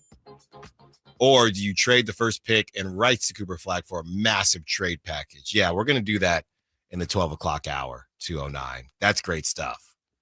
That's what I'm talking about. That's the hopium that I'm talking about. That's what I'm talking about, 2:09. That's right. That's the vision. The visions are clear. Finally, somebody has a real vision. Man, you are a terrible Paul Atreides. I'll tell you what. I'll tell you. This is what I'm talking about, 2:09. 12 o'clock hour. Yeah, 12 o'clock hour. We will answer that question. Did want to get to this sound from Zach Lowe, and it'll lead us to another possible trade candidate who isn't really a need for the Kings, but I do think it's quite interesting. Zach Lowe is just destroying Luka and his defense, and they're down 3-1. If they lose to the Timberwolves, the 6th seed, and I know all of a sudden seeds don't matter because people hate the Warriors, and well, you're beating the Rockets and they stink. Well, they are the 2 seed. They are. And if LeBron, if they lose to the 6th seed Timberwolves, that's kind of a bad look because they weren't the Lakers weren't a part of that big jumble. Neither were the Rockets, but Lakers weren't a part of that big jumble. Right? They were the 3 seed. They were hot. And if you lose to the Timberwolves, it's a bad look. There's no way around it. Even if there were holes, you won and put yourself in a position. You had home court going into the postseason, and you have two of the top 10 players in the NBA, top 7, if you will. All right, let's hear from Zach Lowe and what he has to say about Luka being trash on defense. Why do you have to get humiliated at the beginning of every single playoff series before you show the world, like, yeah, I can actually put in a little bit more of an effort on defense? Because if you go back and you watch game 1 and 2 of that Phoenix series, he is so bad defensively that it's laughable. And then all of a sudden, he becomes passable. And yet again, here we are. We're 4 games into this series, and he's just helpless. I've said before, like, I wouldn't have done the trade. Almost no one in the NBA would have done this specific trade. You can find corners of smart NBA people, team people who would tell you the idea of getting out ahead of this and trading Luka is not a crazy idea. The idea of doing it without shopping him to get 9 first-round draft picks and swaps and doing this specific trade is where the logic falls apart. I still think it's a crazy trade, but I'm just tired of, like, I'm going to be embarrassed until our backs are against the wall, and then I'm going to show you that, yeah, I can put up a little bit of a fight. How about you put up a fight in like game 1 of the second round, and now you're down 3-1 and you're probably going home? That was Zach Lowe on Luka. And yeah, it's been bad, man. It's been really bad. And he's been doing his thing offensively, but I don't know that it's clearly not been enough, especially on a team like the Timberwolves, who they take pride in their defense. Jaden McDaniels, that kid is continuing. I just wish his brother was anything like him. No disrespect, because the Kings had him for, 3 months? He basically came to do media day and then left. That's essentially what happened with Jalen McDaniels, and now he's out the league. But Jaden McDaniels is a baller. Kyle, and I don't know if they need more time together, but Luka and LeBron share some similarities, right? They like to do their thing, and I know Luka and Kyrie made their way to a finals, but Luka and LeBron, they like to hold the basketball, do their thing offensively, and they need shooters. Austin Reeves can shoot, but in a weird way, isn't Austin Reeves in the way he plays kind of a poor man's Luka or a poor man's Kyrie? He kind of needs the basketball. He can distribute, but now you have Luka distributing. And Austin Reeves, everybody, during the regular season, wow, look at their offense. They got Austin Reeves as their third option, and this is going to rock and roll. And now there were some whispers about Luka and Austin Reeves maybe not making a ton of sense because either Luka goes off or Austin Reeves goes off. Neither of them are particularly good on defense. Austin Reeves has been the Lakers' Tyler Hero, where they've refused to move him. He's been their Amen Thompson. He's been untouchable. I don't know if I'm jumping the gun here, but I do feel, and Rui Hachimura just has to be better. I love Rui Hachimura. I just need him to play better, and if the Kings got him, I would hope that the flashes that we see from time to time, we'd see more of them. But that's a long-winded way of saying I don't know if Luka and Austin Reeves can play together. So here's my 2 cents. I agree with your point that there are concerns about Luka and LeBron and the similarities of their game, and Luka to Austin Reeves being like neither of them play defense, and if that's your backcourt, that's a problem. They need shooters, right? Luka and LeBron love what? Shooters and lob threats. Yes. That's what they need. They don't need Austin Reeves who wants the boogie. And I saw a lot of Laker fans saying, so Austin Reeves just sits in the 3-point corner now. Yes, which in a weird way, I think Windhorst was saying it was like basketball malpractice to give Max Christie instead of Austin. Like Nico couldn't get Austin Reeves instead of Max Christie in that trade, which in a weird way, the Lakers kind of could use Max Christie and the cap flexibility more than Austin Reeves at this point. Anyways, I say all of that to say Luka, LeBron, and Austin Reeves have their concerns about playing together. Yes. That's not the reason why they're going to go home in the first round. The reason they're going to go home is this roster is trash. It makes no sense. And they had to do that in order to get Luka. They played Dorian Finney-Smith, Rui, and the big three the entire second half against the Timberwolves. Which was crazy. Yeah, but they had no other choice because their only competent center, Jackson Hayes, sucks. And he played 4 minutes. Their backup center is Alex Len, who the Kings said no thank you to Alex Len, right? So this roster is trash, and the concerns you just mentioned before are 2 reasons, but the number one reason why the Los Angeles Lakers are going to go home, the Minnesota Timberwolves are awesome. They're really good. But hold on, Kyle. I don't care about this round. Yeah. Right. What I'm saying is that I think that when you move into the future, you move into the offseason, Austin Reeves could find himself more available than he has been in the past, because I don't know that the best that's what's interesting, because the Lakers don't know how much longer LeBron's going to play. If you remove LeBron, and we've seen Luka work with Kyrie, and I think just put Austin Reeves in the Kyrie position, that would work. So if LeBron says, I got 2 more in, whatever the case is, do the Lakers move Austin Reeves knowing, okay, well, if LeBron only has 1 more year, we're going to tough it out with the starting lineup that doesn't make a ton of sense, because it will make sense once LeBron retires? Or do they try to cash their chips, lose Austin Reeves, and then LeBron retires, and now you're looking for a number 2 for Luka? Here's what I would say. They will consider, or they should, I'm not, they'll do whatever they want. Lord knows the Lakers are the team that's like, roster construction doesn't have to go by what will or won't happen. What they should do is only trade Austin Reeves for a player that is currently better and has a higher ceiling than Austin Reeves. Got to be honest, I don't think the Sacramento Kings have one of those guys. And I don't think the Kings need an Austin Reeves. I would take him. I would take him in a heartbeat. Sure. If it's just him for DeRozan, I would take it, but I don't know why the Lakers would do that. That would be stupid. But I think you trade Austin Reeves for either a fringe all-star or a guy who's on the cusp of being an all-star that brings you something different than what Austin Reeves is doing. I also think they just have to sign Clint Capella in free agency. Just do that. Just pay Clint Capella $10 million.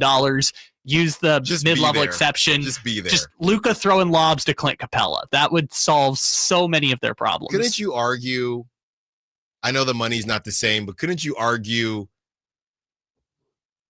I mean, they're not going to want to pay this guy, but couldn't you argue Zack Lavine would fit pretty well? That doesn't help the defense, but he's a shooter. He doesn't really need the rock too much. He gives LeBron a break. He gives Luka a break. He can get hot.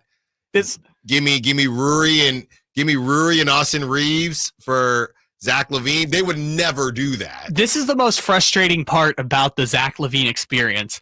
If Zack Lavine were making $25 million instead of $45 million, the possibilities would be endless. So many great options. Well, to be fair, if he's making $25 million, the Kings probably don't get him because the possibilities are endless. Either way, I mean, they could have gotten him for De'Aaron Fox. Like, considering the deal they got him in, they could have had him. Let's not forget, Austin Reeves is on a crazy deal. Remember, he took that kind of pay cut, if you will, to stay in LA. He's only making he's making $14 million. He was the Malik Monk situation where it's like the Lakers could only offer him a certain amount of money, and he took that deal instead of going to free agency. Yeah. So, Austin Reeves and Rui Hachimura together, $32 million.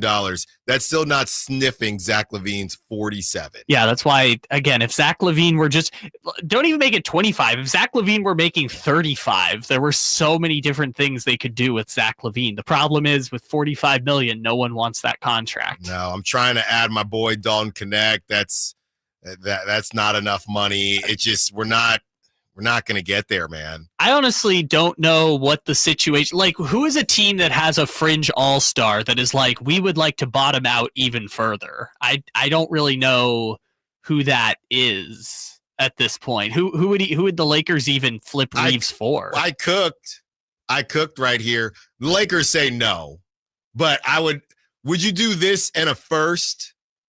Okay. Would you do a first and a second? All right.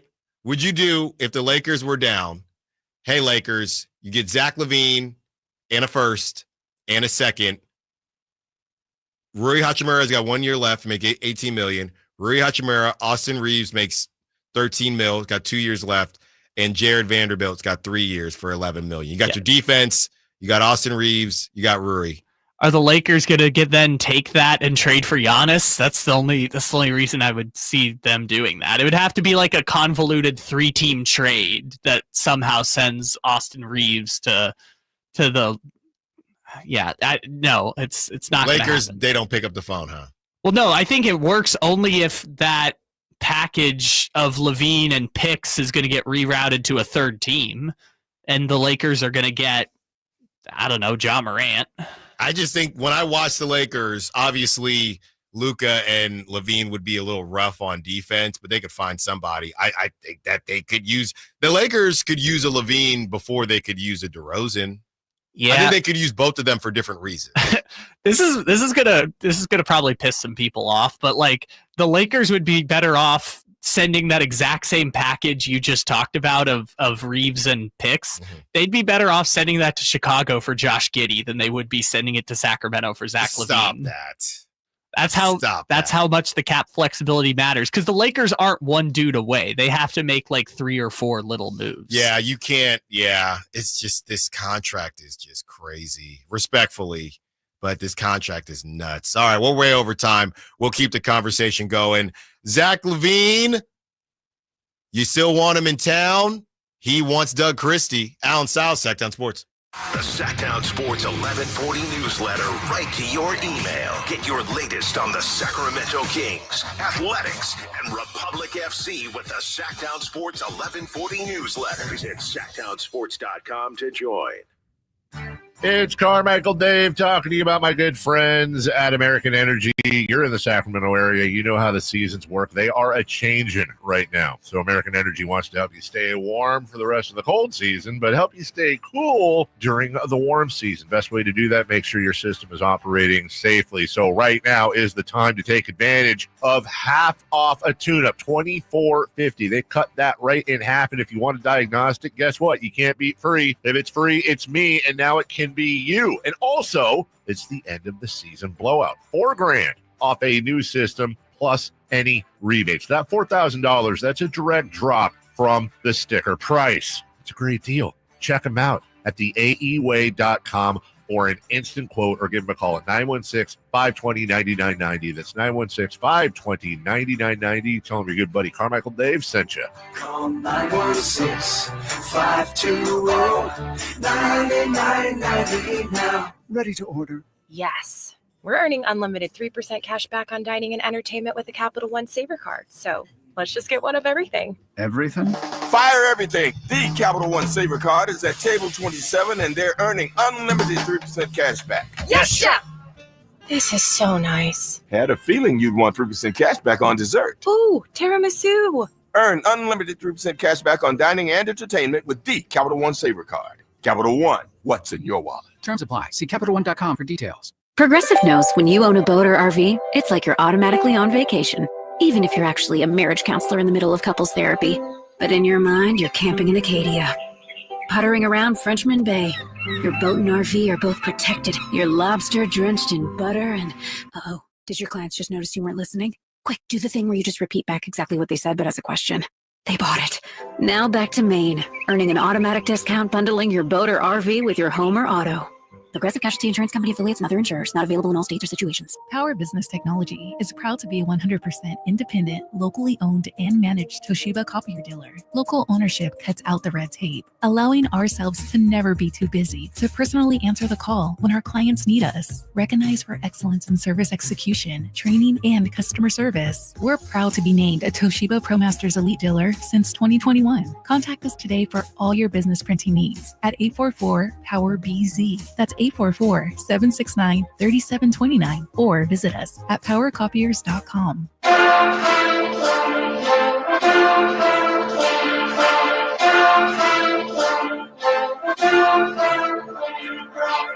Live and local. It's Allen Stiles On Sacktown Sports.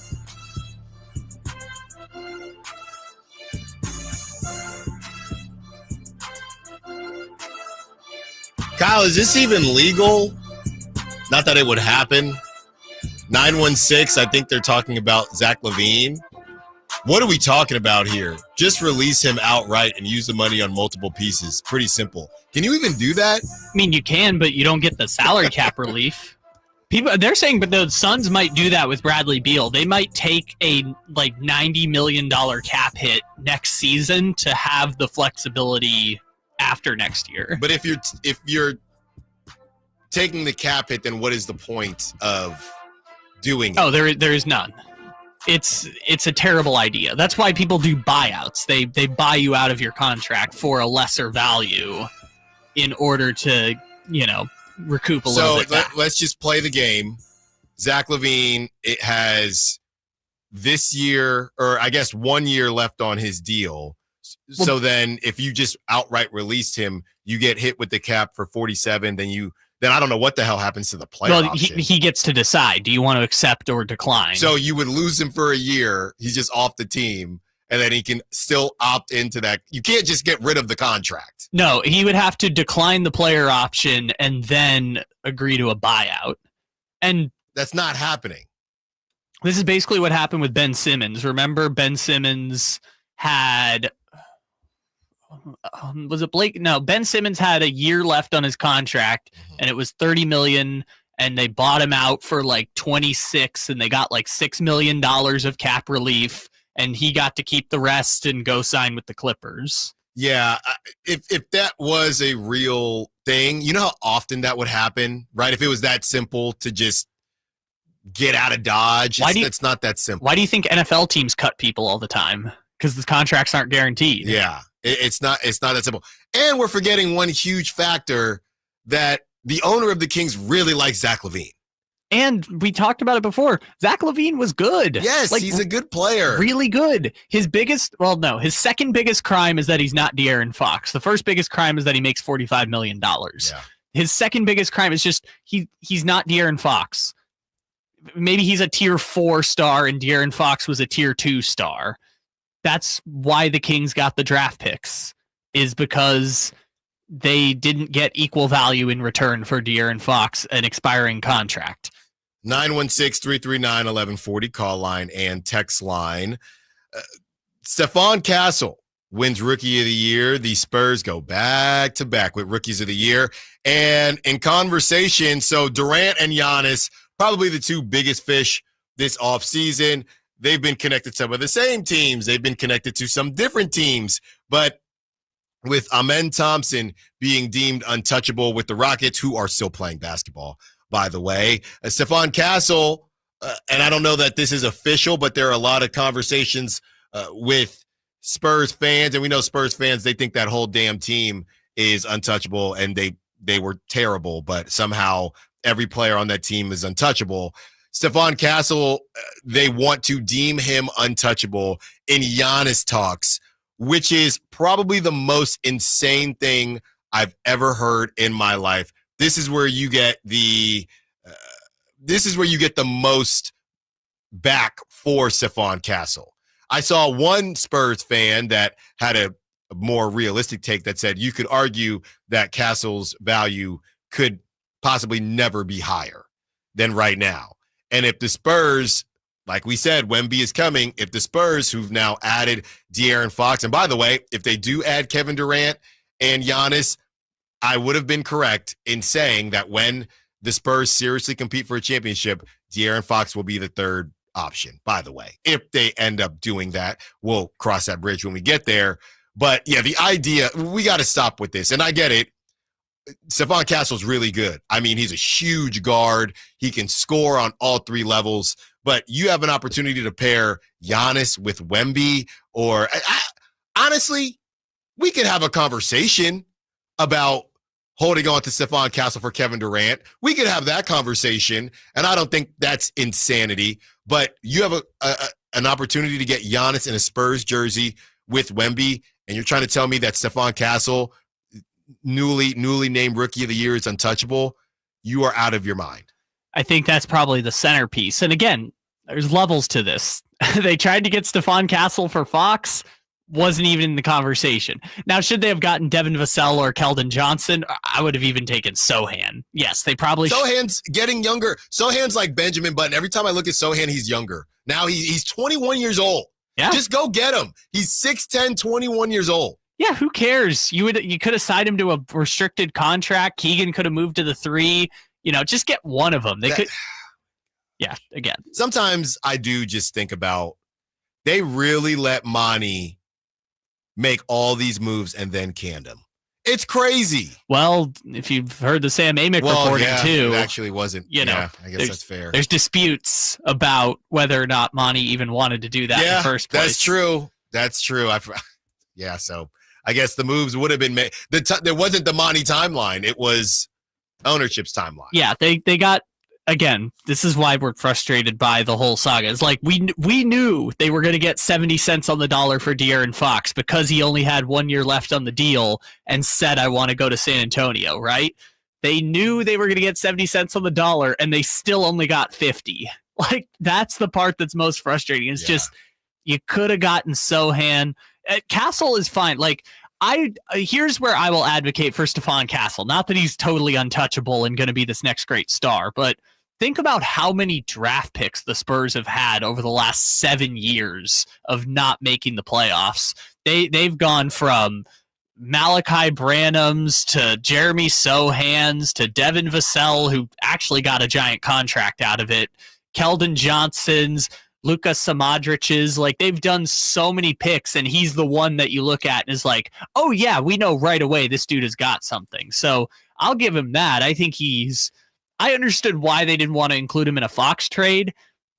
If we're talking like Giannis or even Ja Morant, I'm not saying they would trade for Ja Morant. I'm like, well, you're talking to the guy that is not high on Ja Morant. I'm just trying to think, who else is going to be available this summer, right? Well, yeah, I mean, it's Kevin Durant. All we really know is Kevin Durant, period. And we Giannis, actually don't know if Giannis is going to be available. We're all just assuming because he's set to speak with the brass of the Bucks pretty soon here, I think within the next week or so. Well, I did like that there was that report that you're referencing from Shams said it on ESPN, and then Brandon Jennings quote tweeted it. It was like, yes, it's called an exit interview. Yeah. He's going to meet with the brass to discuss his future. That's called an exit interview. So the Stephon Castle conversation is it's getting ridiculous, just like Boogie said. It's getting ridiculous now. It's getting ridiculous. Spurs, and again, going back to what the Kings are attempting to do, these teams are on their way. Okay? We've already been kind of counting the Spurs. I don't know where to count the Spurs, but you look around at who is going to exit the conversation, who's going to stay in the conversation. I know for a fact that Thunder not going anywhere. I know for a fact the Rockets aren't going. The Rockets could drop. Let's say they swing and miss, like Kyle mentioned. Let's say they swing and miss on some guys. The Suns decide to hold on to Devin Booker, or maybe they go with Kevin Durant, and it just he's 37. So things can happen. I could see the Rockets dropping lower, maybe messing around in a play-in, but they'll be in the conversation. I don't see the Lakers going anywhere. I don't see the Nuggets. The Nuggets might win this whole thing. Now we have the same conversation we almost had last season where we talk about whether or not the Clippers. The Clippers are one of the older teams. They were the sexy name going into the playoffs. If they get outed, we all wrote off the Clippers last season. We could be writing them off again. So I don't know what the Clippers are going to do. I'm not sure what the Nuggets are going to do. Hard to see the Timberwolves leaving the conversation. So that's 4. Warriors are going to float because they're not going to be that healthy just because they're older. So they're going to float 4 through 7 again. No clue what the Grizzlies are doing. So there's 4 teams. That's 4 out of 6. So again, just like every season with the Kings, you're fighting for 5 and 6. That's who the Kings are. I said it, I think, on Monday. There's 4 teams. I think there's not a single move the Kings could make to catch them this next season. That is the Lakers, the Clippers, the Thunder, and the Denver. Well, realistically, they mess around and get a Giannis or something like that, then sure. Well, yeah, I just, we'll cross that bridge when we get there. Am I right? And we're going to get there. We will get to the 12 o'clock hour when we return. What is Doug Christie's timeline with the Sacramento Kings, and what should it be? Allen Stiles, Sacktown Sports. On the move? Got somewhere to be? Take Sacramento Kings basketball with you. The Sacktown Sports app will let you stay connected to your passion. Never miss a moment of Sacramento Kings basketball with the Sacktown Sports app. Online, easy way to get life insurance in 10 minutes. Ethos has rates that you can afford, like a $500,000 policy for a 40-year-old male starting at $1 a day or $30 a month with a few health questions and no medical exam. Get your free quote right now at checkethos.com. That's checkethos.com. Not available in all states. Rates do vary. You know what's better than a limited time deal? An unlimited time deal. That's why the Wendy's $5 biggie bag with a junior bacon cheeseburger, 4-piece nugs, junior hot and crispy fries, and small soft drink is available all the time. Because the best time for fresh, never frozen beef and Applewood smoked bacon is all the time. Duh. I feel like I'm repeating myself a lot. For the best deal of all time, gotta be Wendy's. Unlimited time does not mean forever. U.S. price and participation may vary. Prices may be higher in Alaska, Hawaii, and California and via third-party delivery. Fresh beef available in the contiguous U.S., Alaska, and Canada. Allen Stiles here with your Sacktown Sports injury update, brought to you by Downtown LA Law Group. Jose Leclerc, right-handed pitcher out with that right lat strain, is currently shut down from throwing. Will receive a second opinion with the doctor this week. Zach Geloff, out with that fractured right hand, is set to begin a rehab assignment with AAA Las Vegas this week as well.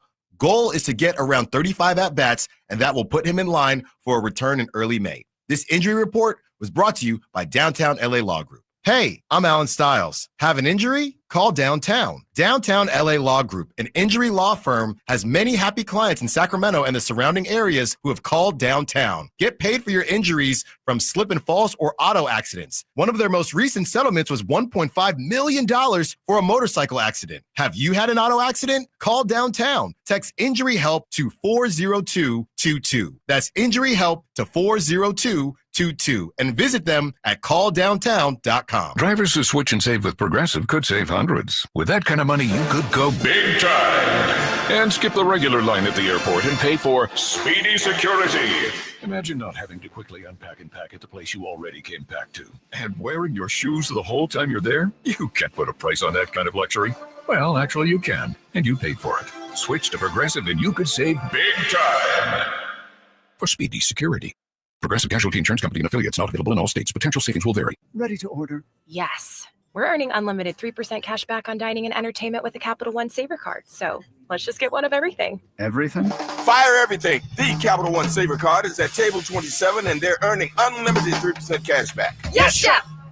This is so nice. Had a feeling you'd want 3% cash back on dessert. Ooh, tiramisu. Earn unlimited 3% cash back on dining and entertainment with the Capital One Saver Card. Capital One, what's in your wallet? Terms apply. See CapitalOne.com for details. The IMSA WeatherTech Sports Car Championship is back for another thrilling season at Monterey's iconic WeatherTech Raceway, Laguna Seca, May 9th through the 11th. Only in Monterey can you experience a high-octane mix of international drivers, cutting-edge prototypes, and GT sports cars racing wheel to wheel. There'll be gourmet food, wine, craft beers, family entertainment, and exclusive fan engagement with the drivers in the open race paddock. Buy your tickets now and experience world-class motorsports. Visit WeatherTechRaceway.com. When you're hiring, have you ever felt like you're missing out on meeting truly great candidates for your roles? It seems impossible to find them. But they have to be out there somewhere, right? Well, they're not hard to find when you know where to go. And that place is ZipRecruiter. And right now, you can try ZipRecruiter for free at ZipRecruiter.com/free. ZipRecruiter helps 10 million people with their job search every day. And because these people are actively looking for jobs just like yours, it's easy to find the right person right away. In fact, 4 out of 5 employers who post on ZipRecruiter get a quality candidate within the first day. But if you're not using ZipRecruiter, you're missing out. So see what it's like when the impossible is easy. When you go to ZipRecruiter.com/free right now to try ZipRecruiter for free. Once again, that's ZipRecruiter.com/free. ZipRecruiter.com/free. Never miss out on great candidates with ZipRecruiter. KHD1 Sacramento, KYMX HD3 Sacramento. From the Power Business Technology Toshiba Studios. Sacktown Sports 1140.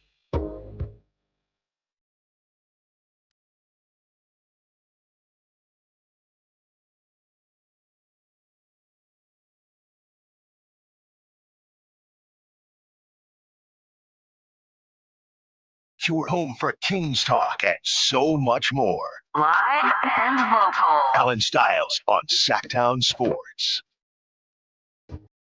916, we have hit the 12 o'clock hour, 916-339-1140. Phone lines are open. 916 says, I'm pretty sure my grandmother knew that adding Zack Lavine should have costed Chicago a first-round pick to get rid of that contract. It's just amazing that we gave away a draft pick to get him.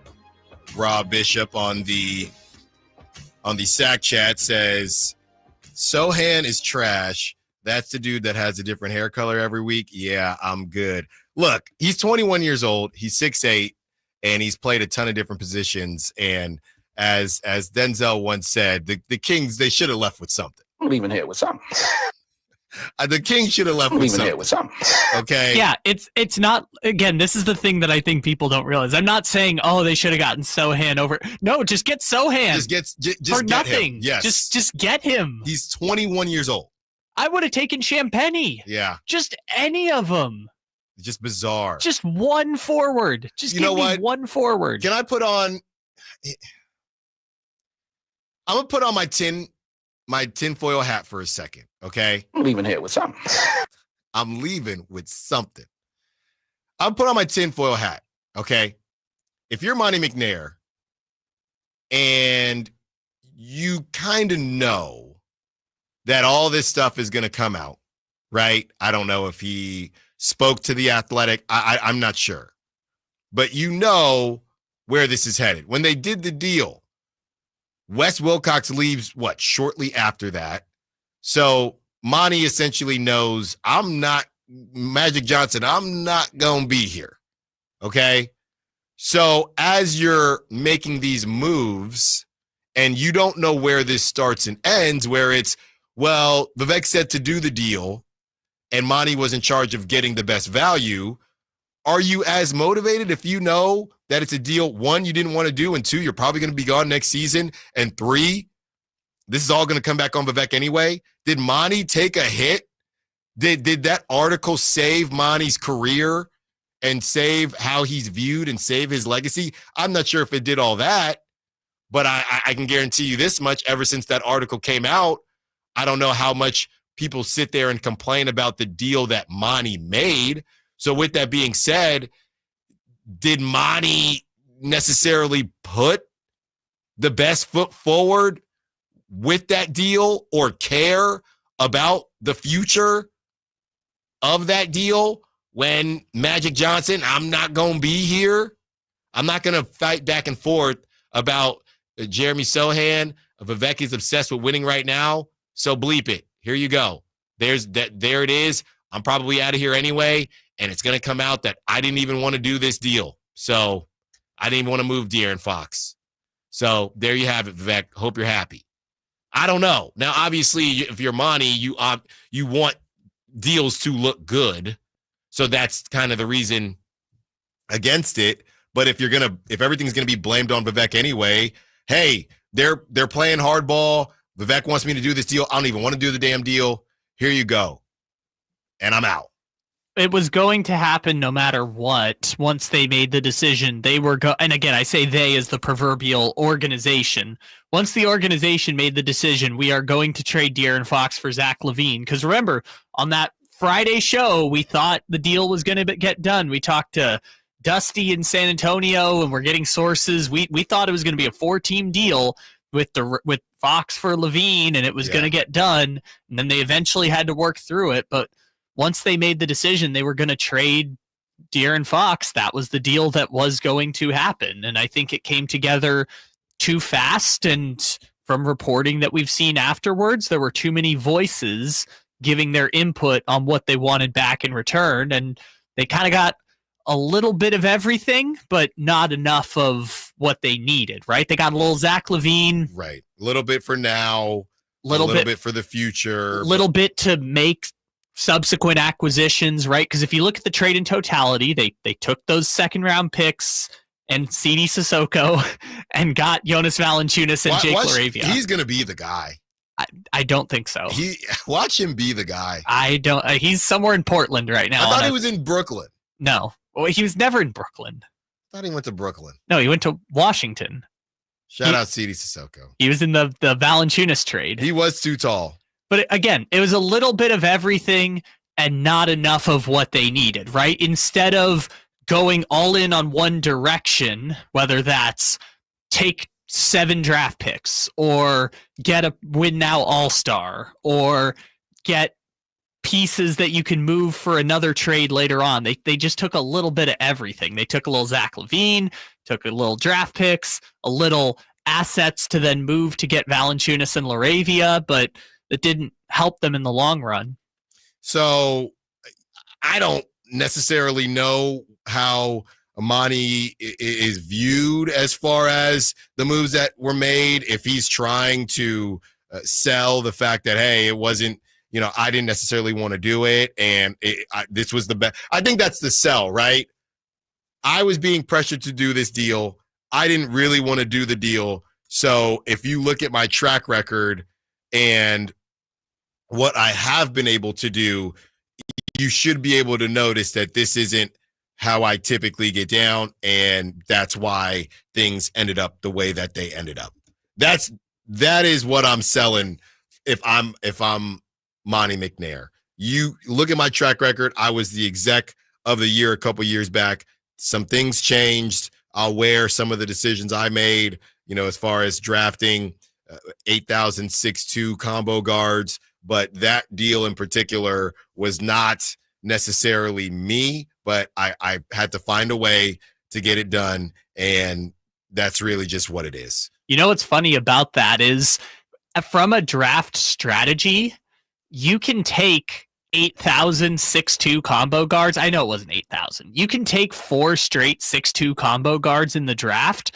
As long as one of them turns into an all NBA 6'2 combo guard, that's a successful draft strategy. Sure. And he did that. He drafted Tyrese Halliburton. So at the end of the day, you got the guy that was supposed to build the foundation of the team. Yeah, it should have been us. It should have been us. Well, it wouldn't have been Giannis because we're in the West. So who would his pops would have been fighting with? Jokic? He's in Jokic's face. Let's see. Whose face he in? Julius Randle? He in Julius Randle's face? The funniest one, I'm not saying that this is who it would be. The funniest one would be Kawhi. No. Kawhi just standing there, and he's putting the towel in his face. He wouldn't do it. What? Draymond, can we get Daddy Halliburton? That's where we would have been. No. That's where we would have been. You making the point he wouldn't do it to Kawhi is making the point that he thought Giannis was punk enough to be able to do it to Giannis. If he did that to Draymond, Draymond would have. That's what I need. That's what I need. Draymond would have grabbed that towel and smashed his face with it. and then claimed the towel got caught in his hand, and then I spun around and it accidentally caught Halliburton's daddy's face. That's what happened. I think Jokic is probably the most realistic one. I think the funniest one is if he did it to Kawhi. The other, again, if it were the Warriors and Kings rivalry, I think Draymond is a good one. But with Draymond, he's probably going to fight Tyrese's daddy. Would it be funnier if he did it to like Pajemski or just some random like Buddy Hield? Well, or something? Now we're just getting to the point where do it to Steph. That's the real. You do it to Steph. Tyrese Halliburton. This could have been the Sacramento Kings if they knew what the hell they were doing. This could have been Tyrese Halliburton's daddy holding a towel with Tyrese Halliburton's face in Golden 1, okay? Or better yet, maybe in the Bay. I don't know what else you want. Doing the night right in Steph Curry's face as the Kings eliminate the Golden State Warriors. That's all they had to do. I don't know. Fresh Hour did that last year. He did do that. What do you think would have gotten a more controversial reaction? Halliburton doing that in front of Draymond, or what Draymond would have done to Halliburton's dad if he did it to Steph Curry? Because I think if he does it in front of Steph Curry, Draymond is like going crazier than if he had done it to Draymond, because Draymond is going to back up Steph all the way. Yeah, I think it would be Steph. I mean, it's Steph, man. So, look, we'll never know. We just put on the tinfoil hat for a second, and now we'll come back to reality. And the reality is Doug Christie and that timeline that is upon us with Doug Christie. Should he get a year? Yesterday, Kyle and I set the over-under at 1.5 years. Do you think that's exactly where it should be? Do you think he'll get 2 years? Is it about Doug, or is it about who in the world is going to be on this roster? If Sabonis, Zack Lavine, and Malik Monk stay, is this playoff or bust? What happens if they don't get it done? What happens if they're the 8 seed, so they did a little bit better? Because that's how much better Dennis Schroeder is, good enough to get an 8 seed in this West, as the Spurs enter the conversation and other teams enter the conversation. Should Doug be removed? What is the timeline, or what should be the timeline for Doug Christie? We continue to break it down when we return. Allen Stiles, Sacktown Sports. Domantas Sabonis plays here. He finds Sabonis. Put the frosting on the cake. Put the cherry on the sundae. Sabonis with a two-hand flush makes it 114-106. Sacktown Sports is your proud home of the Sacramento Kings. Hi, I'm Smokey Bear, and I made an assistant to help you out, because only you can prevent wildfires. Hey, Assistant Smokey Bear. Call me Papa Bear, because I'm grilling up dinner. Do you get it? Yes, good job. So, what should I do with all these coals? Don't just toss them out. Put them in a metal container, because those embers can start a wildfire. I understand. The stakes are high. Ha, ha, ha, ha. Learn more at SmokeyBear.com. Brought to you by the U.S. Forest Service, your state forester, and the Ad Council. This is the story of the one. As a maintenance specialist for university housing, he knows college students can major in wear and tear. Plus, housing so many students doesn't leave a lot of room to house all the supplies he needs. That's where Grainger comes in. With over 1 million industrial-grade products and fast, dependable delivery, Grainger carries the quality products he needs so he doesn't have to. From a new door hinge to a whole new faucet. Call, click Grainger.com, or just stop by. Grainger, for the ones who get it done.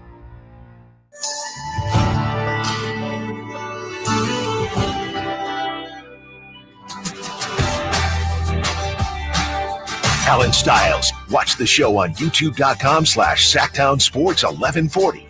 Or listen on the Sacktown Sports app.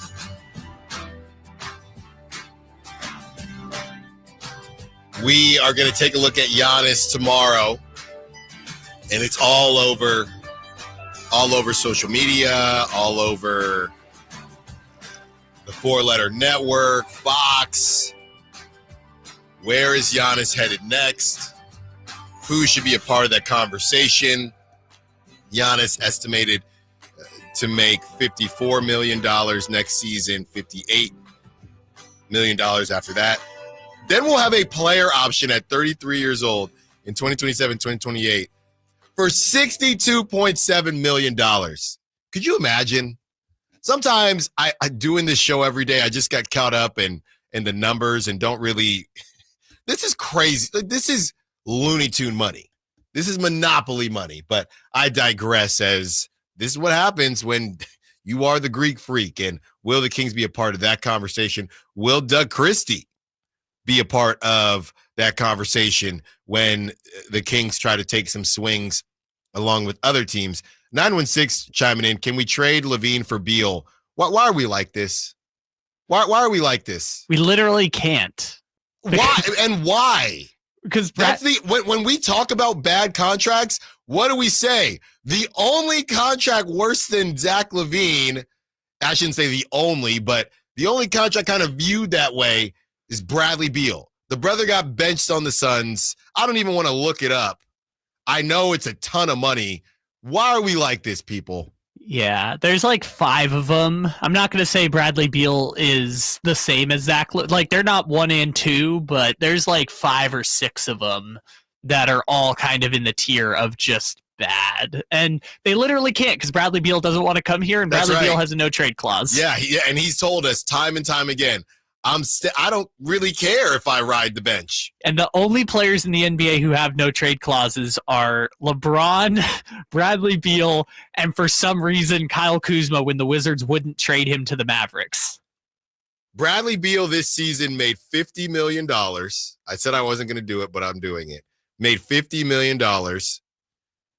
Next season, he will make 53.6. And I just said Giannis had a player option for what, $60 million? It was 67. Bradley Beal has a player option 2026, 2027 for $57.1 million. Our Father who art in heaven. Imagine being the team who has to decide whether Bradley Beal's going to accept that. What are we talking about? And that's got to be a troll job. That's got to be a troll job from the 916. This is how crazy Ishbia is. And, like, again, super wealthy former, I forgot, what is he? Is he finance, I think? Anyways, Ishbia, super wealthy, like billions and like more than Vivek, billions of dollars. He's considering just cashing that out. Like, I'm just going to write you a check for the entire value to just go away. Right. Like, he's thinking about doing that. And it would still hit the cap. Yes. And he's thinking of paying it. That's how crazy the Phoenix Suns are at this point. If it was a troll job, great job, 916, because I really hope it was. Getting back to this Doug timeline, we got some text coming in from Compio on the SAC chat. Christie should get 3 years. He's a good coach and takes time to build a stable team. The Kings, in all caps, make too many changes, coaches, players, and front office personnel. From UPS Chris, Doug's got to get 2 years or 1. We can fire another coach mid-season, but we know how the Kings work. He probably makes it 1.5 years. That is funny about our over-under. He could actually get 1.5. It's not linear, right? He could get fired in the middle of his second season. Well, I think let's call it, what is that, 121 games. So, right, if he makes it to game 42 of year 2, yes, then that he's would be gone 1.5. over. Yes. And I think he's going to get to 2 years. I do.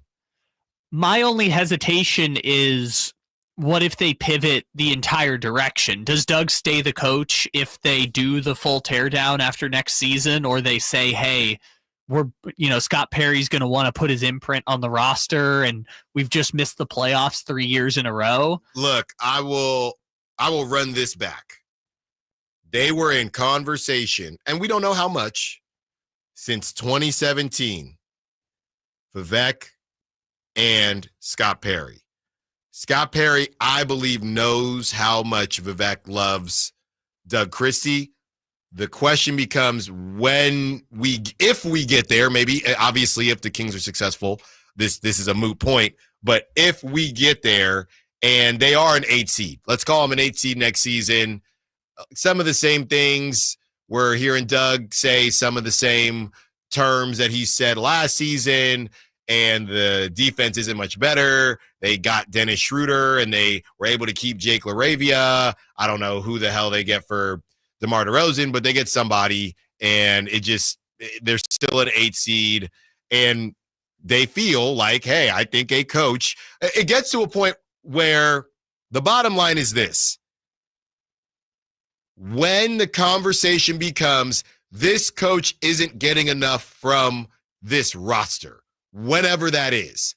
Last season, I think Doug got basically all he could from that roster. They got embarrassed during the play-in, but with everything that went down from the trades to the injuries, Doug essentially got a good bit. I'm going to say Doug got about 80, 90% out of what he could do. I think Doug got about 80, 90% out of what he could from that roster.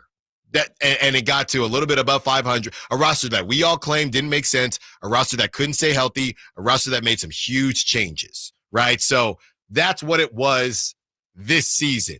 If next season, hey, well, now you have a point guard. Last season you didn't. You have a point guard. Depending on what they get back for DeMar DeRozan, but you have a better defensive setup. You have a point guard. We could hang on to Jake LaRavia because his value wasn't as strong as maybe his agent thought. And if you're an 8 seed now, then it becomes as much of a Scott Perry conversation as Vivek. Now it's, okay, I'm Scott Perry. I think that Jeff Van Gundy could have got more out of this roster. What do you think, Vivek? Vivek will then have to look himself in the mirror and say, I do think that somebody else maybe, because ultimately you can love whoever you want to love, right?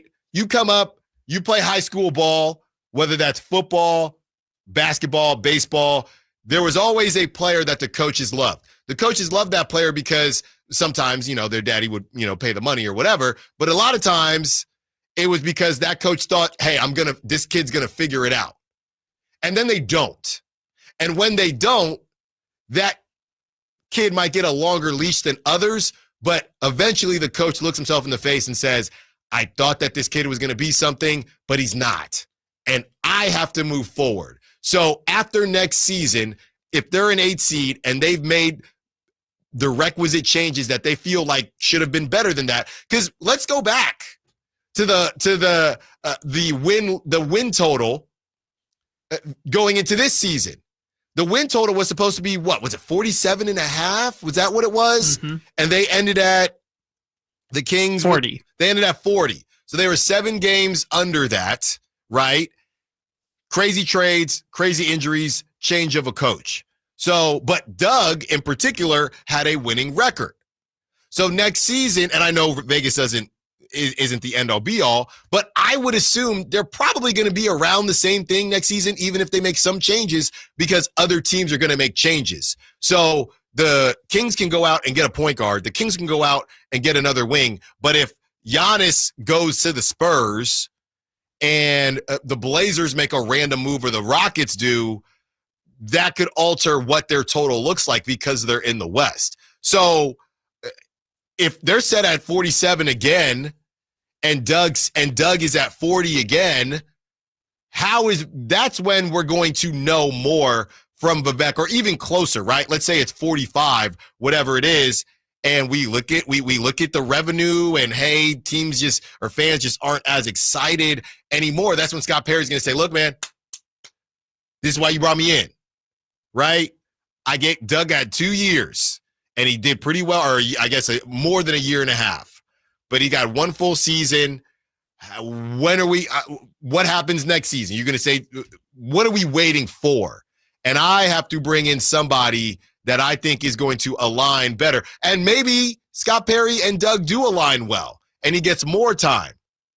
So it all kind of remains to be seen based on what happens next season. You giving me the over-under at 1.5. I think Doug gets the over, because I do think that ownership really likes him, and I don't think that they're going to be bad enough. They're going to be good enough or not bad enough, if you will, to sell moving on from him. I think that Vivek will try to sell to Scott Perry, hey, well, you're continuing to make different moves. Let's give it 1 more year. I wouldn't be surprised if that doesn't happen, and I wouldn't be surprised if it's exactly 1.5 years, but I don't think Doug is getting let go after 1 year. That's just a feeling. It's just a feeling. Yeah, that's kind of the tough part about this, because even if they had gotten to 47 this year, they still would have been the 9. They still would have been playing the Mavericks in the 9-10. It's just that there's a gap in the West. And I agree with you that if they end up in that 8 position, I think they can sell themselves on, let's keep this thing going for another year, because there is a value to being a competitive basketball team year in and year out. We've seen it the last 3 years. I just don't know if 3 years in a row of losing in the play-in is going to be like, hey, we gotta kind of switch this up here one way or another.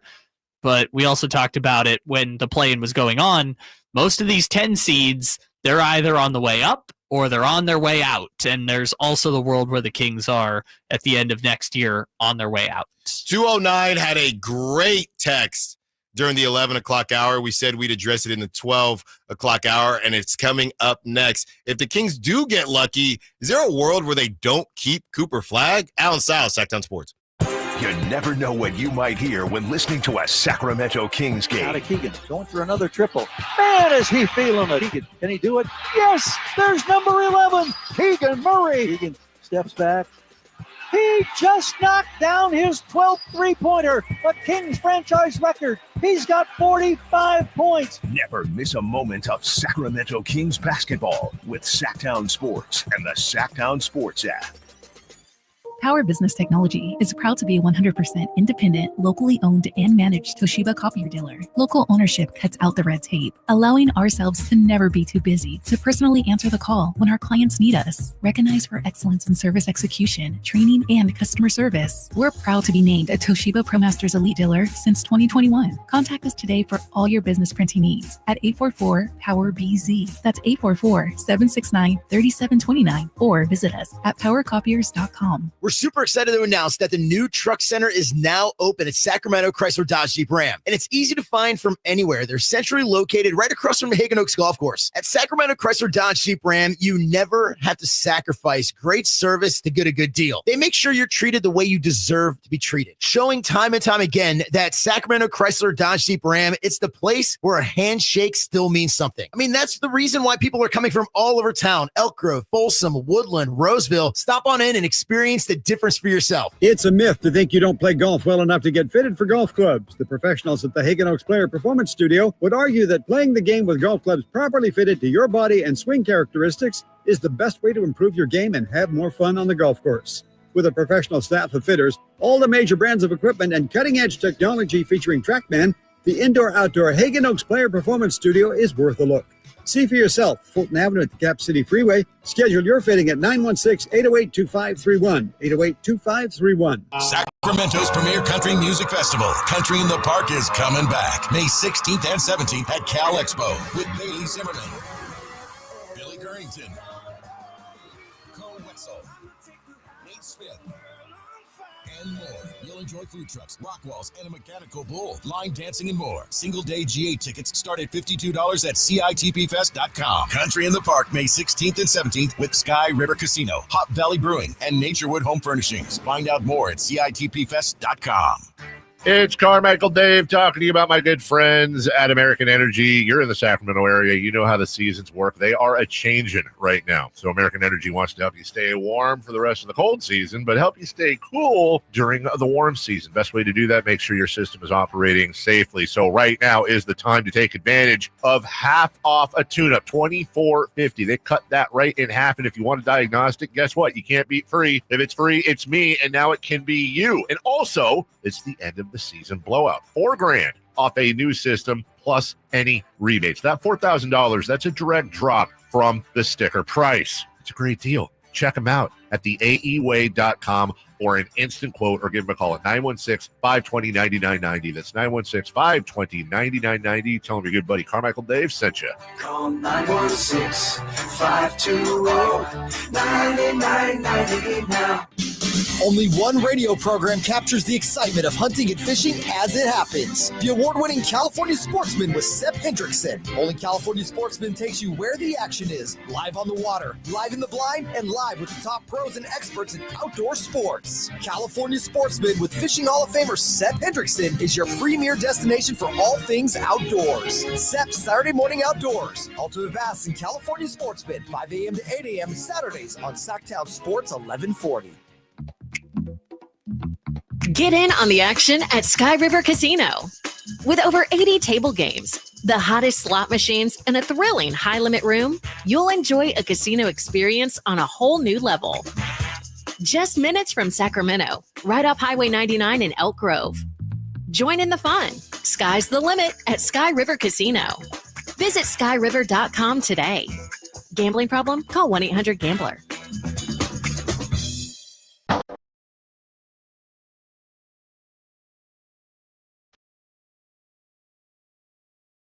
Allen Stiles You can join the show by texting 916-339-1140. on Sacktown Sports.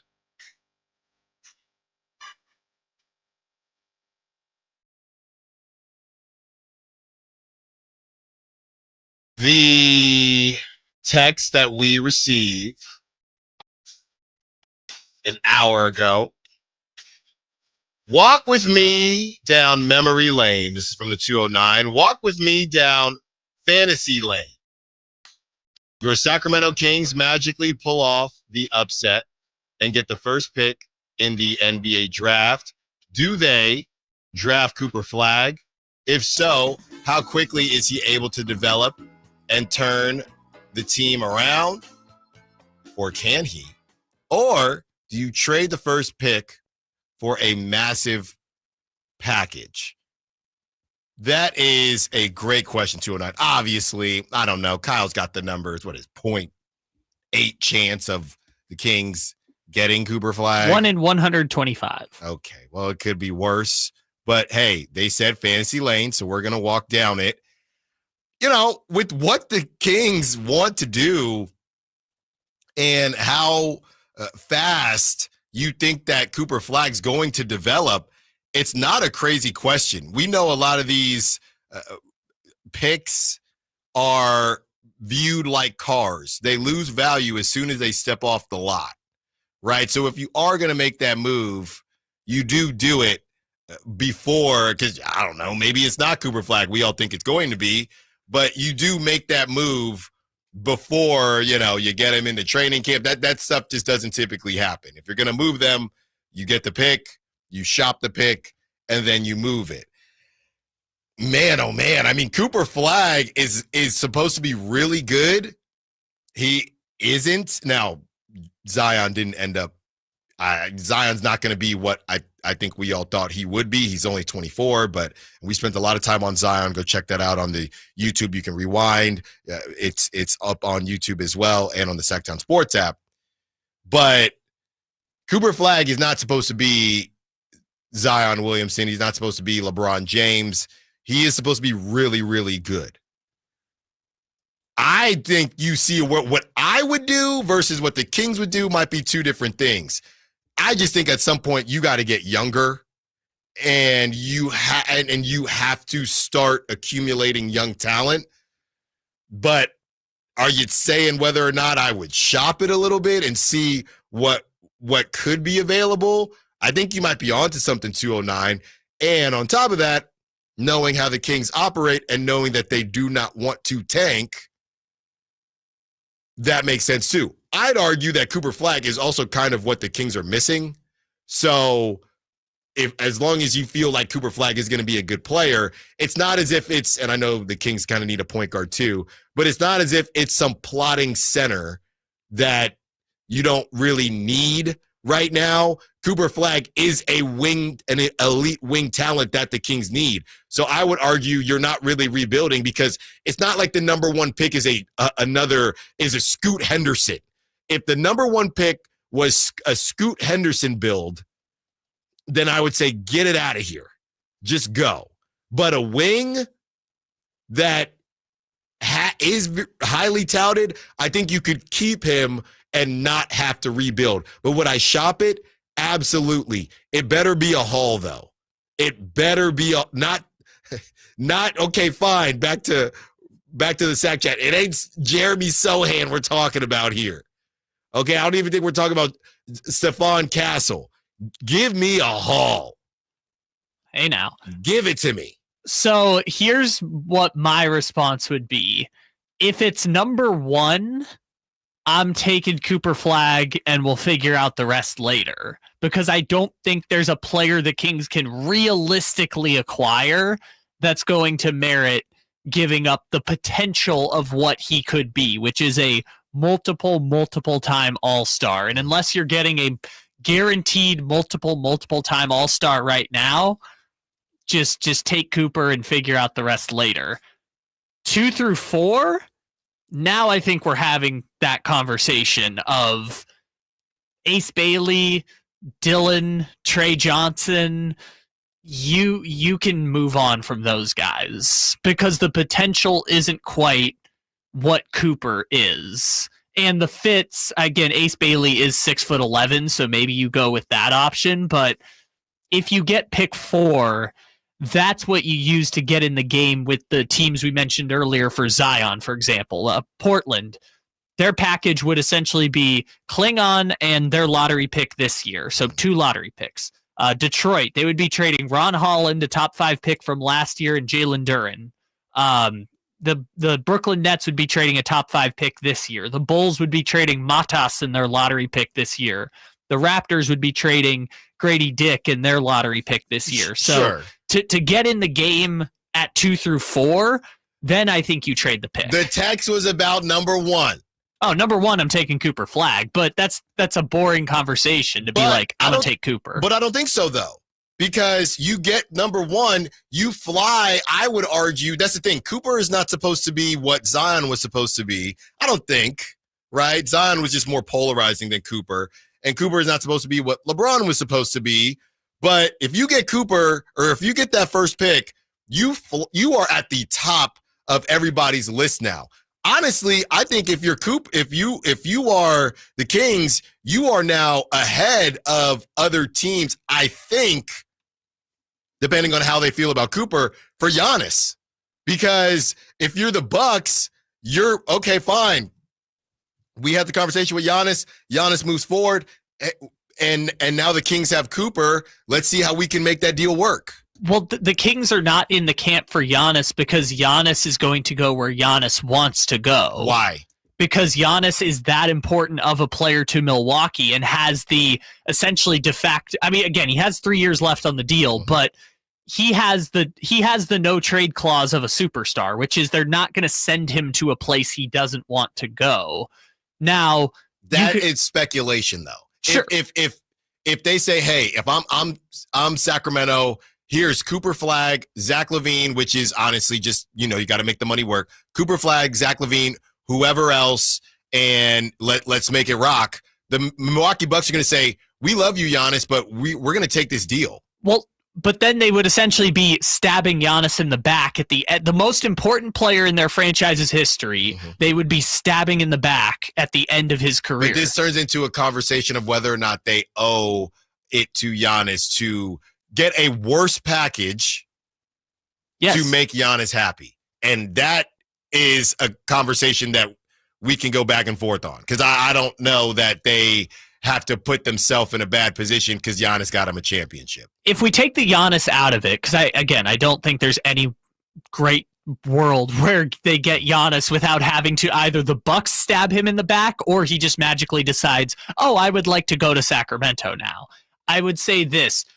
To articulate your point, if we just take the names out of it, if the Kings got the number 1 pick, I would not trade it for Ja Morant. No. I would not trade it for Zion Williamson. Hell no. I would not trade it for Trae Young. No. And these are NBA All-Stars. So at that point, it's saying the number 1 pick is essentially worth one of the top 25 players in the sport. Well, the other thing is, when it comes to the quote-unquote haul, is that you have to make here's the whole situation with the haul, because you still have to make money work, right?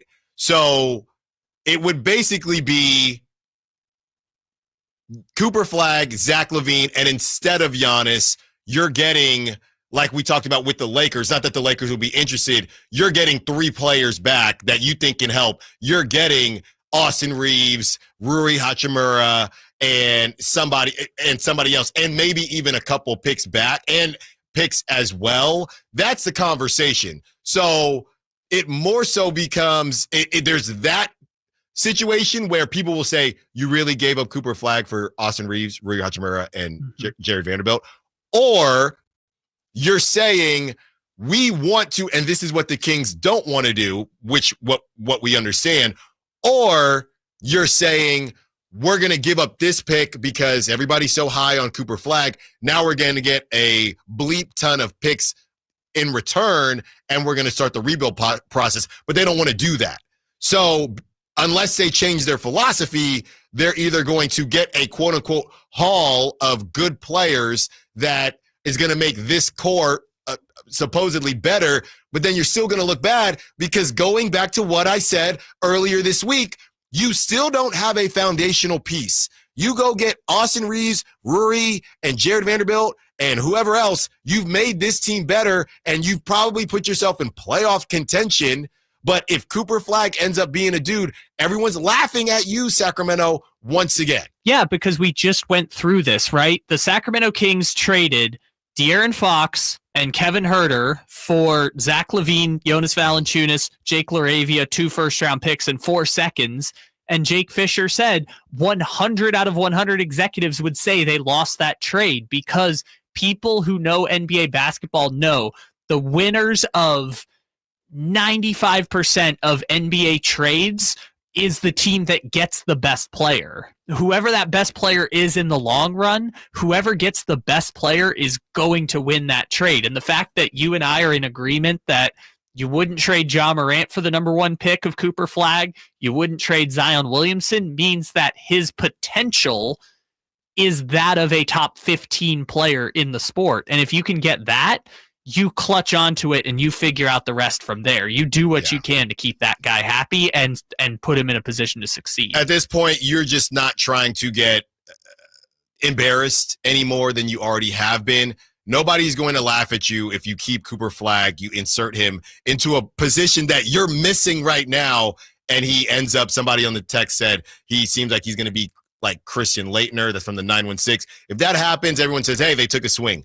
If you move him for 4 role pieces, Cam Johnson, Nick Claxton, whoever the hell else is on the Nets, and you get your 5th seed and you lose in the 2nd round, or you even get to a Western Conference Finals and lose, and he ends up being that dude, everybody is laughing at Sacramento once again.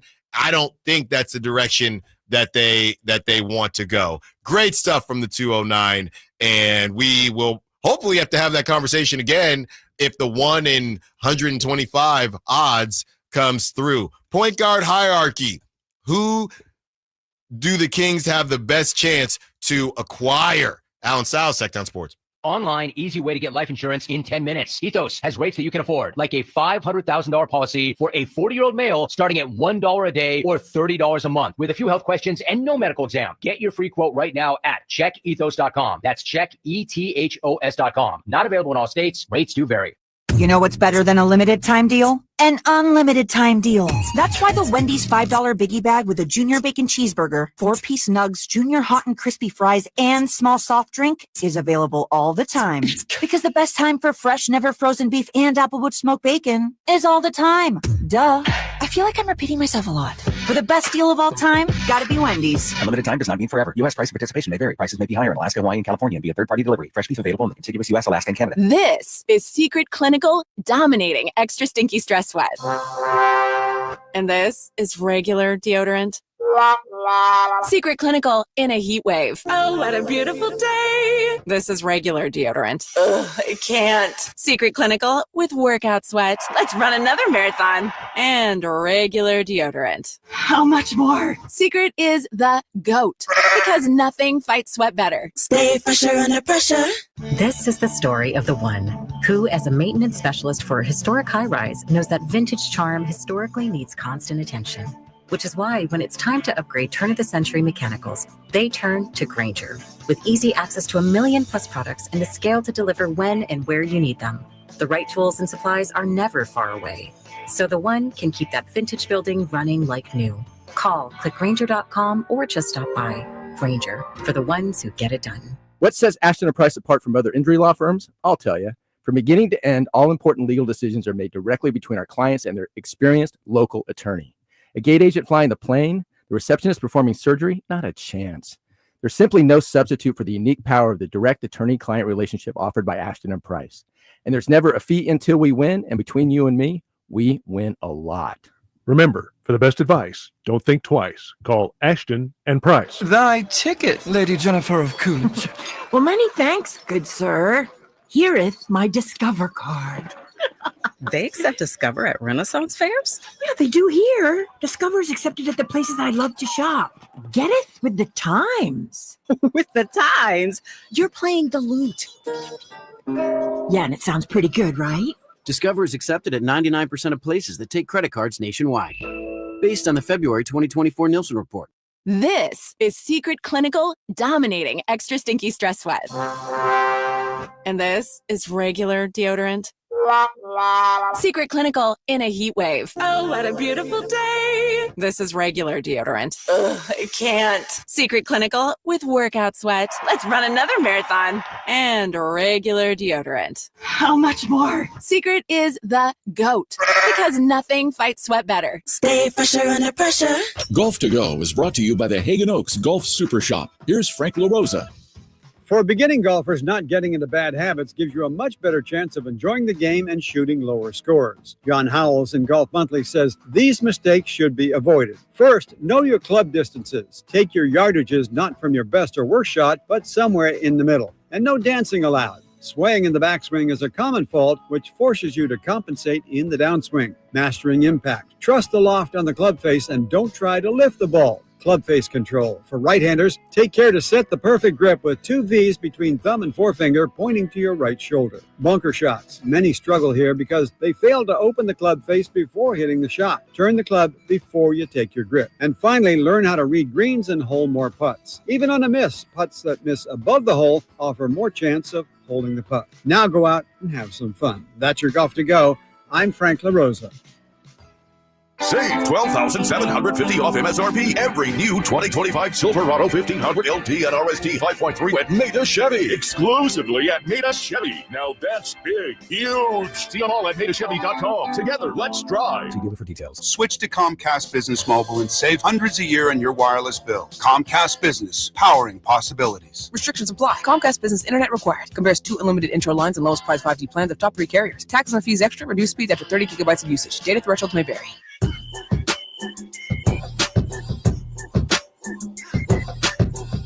Live and local. It's Allen Stiles on Sacktown Sports.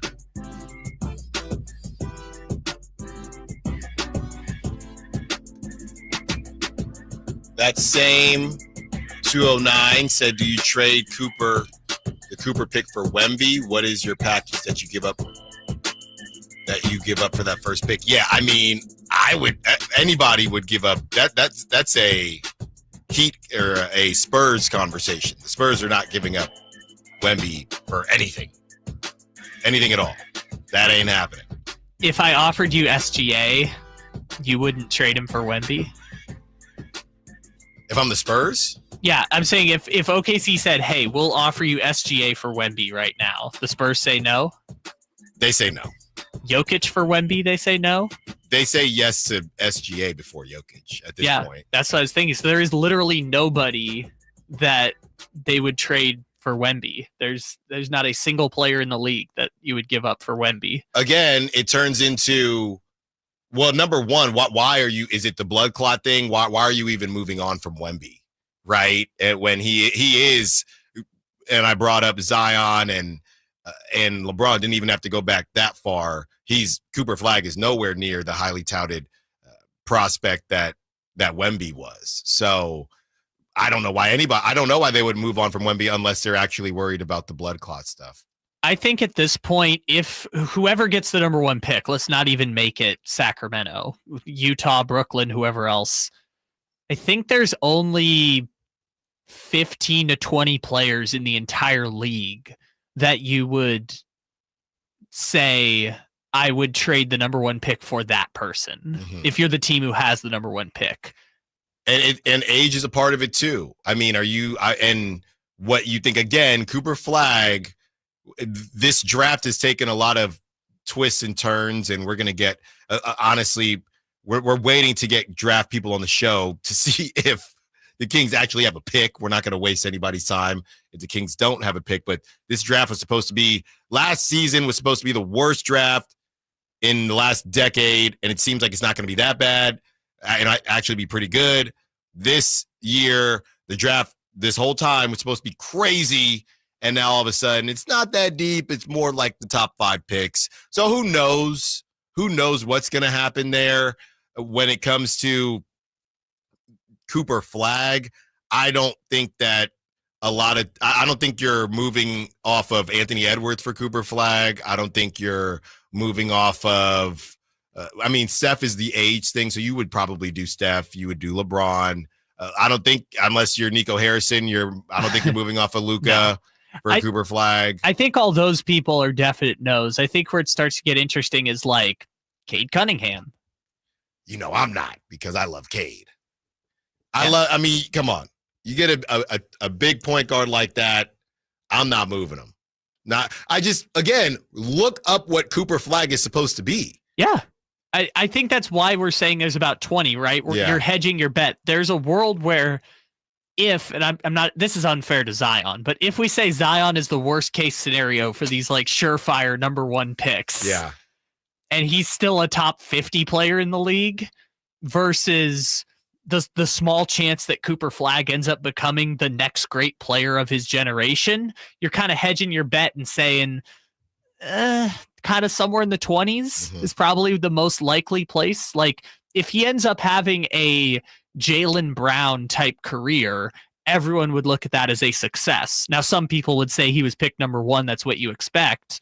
But if he ends up being that top 20 player, I think most people would say, yeah, that's a successful career for a number 1 pick. Now, the Celtics, with their new ownership and their money situation, and they paid all these people a lot of money. I don't even know how this would work because Jaylen Brown is making so much damn money. But if you wanted to do, if the Celtics, if somebody said, hey, I want Jaylen Brown, right? Jaylen Brown might be one of the most confusing players in the NBA because is he the best number 2 ever? I still don't think Jaylen Brown could be a number 1 in this league. If the Celtics had an opportunity to get Cooper Flag, I think they would do it. I think they would move off of Jaylen Brown for Cooper Flag more so for the money of it all, more than anything else, because it's time to pay the piper with them. And that's part of the reason I think that ownership group did sell as well or wanted to get off on that. But when it comes to Jaylen Brown,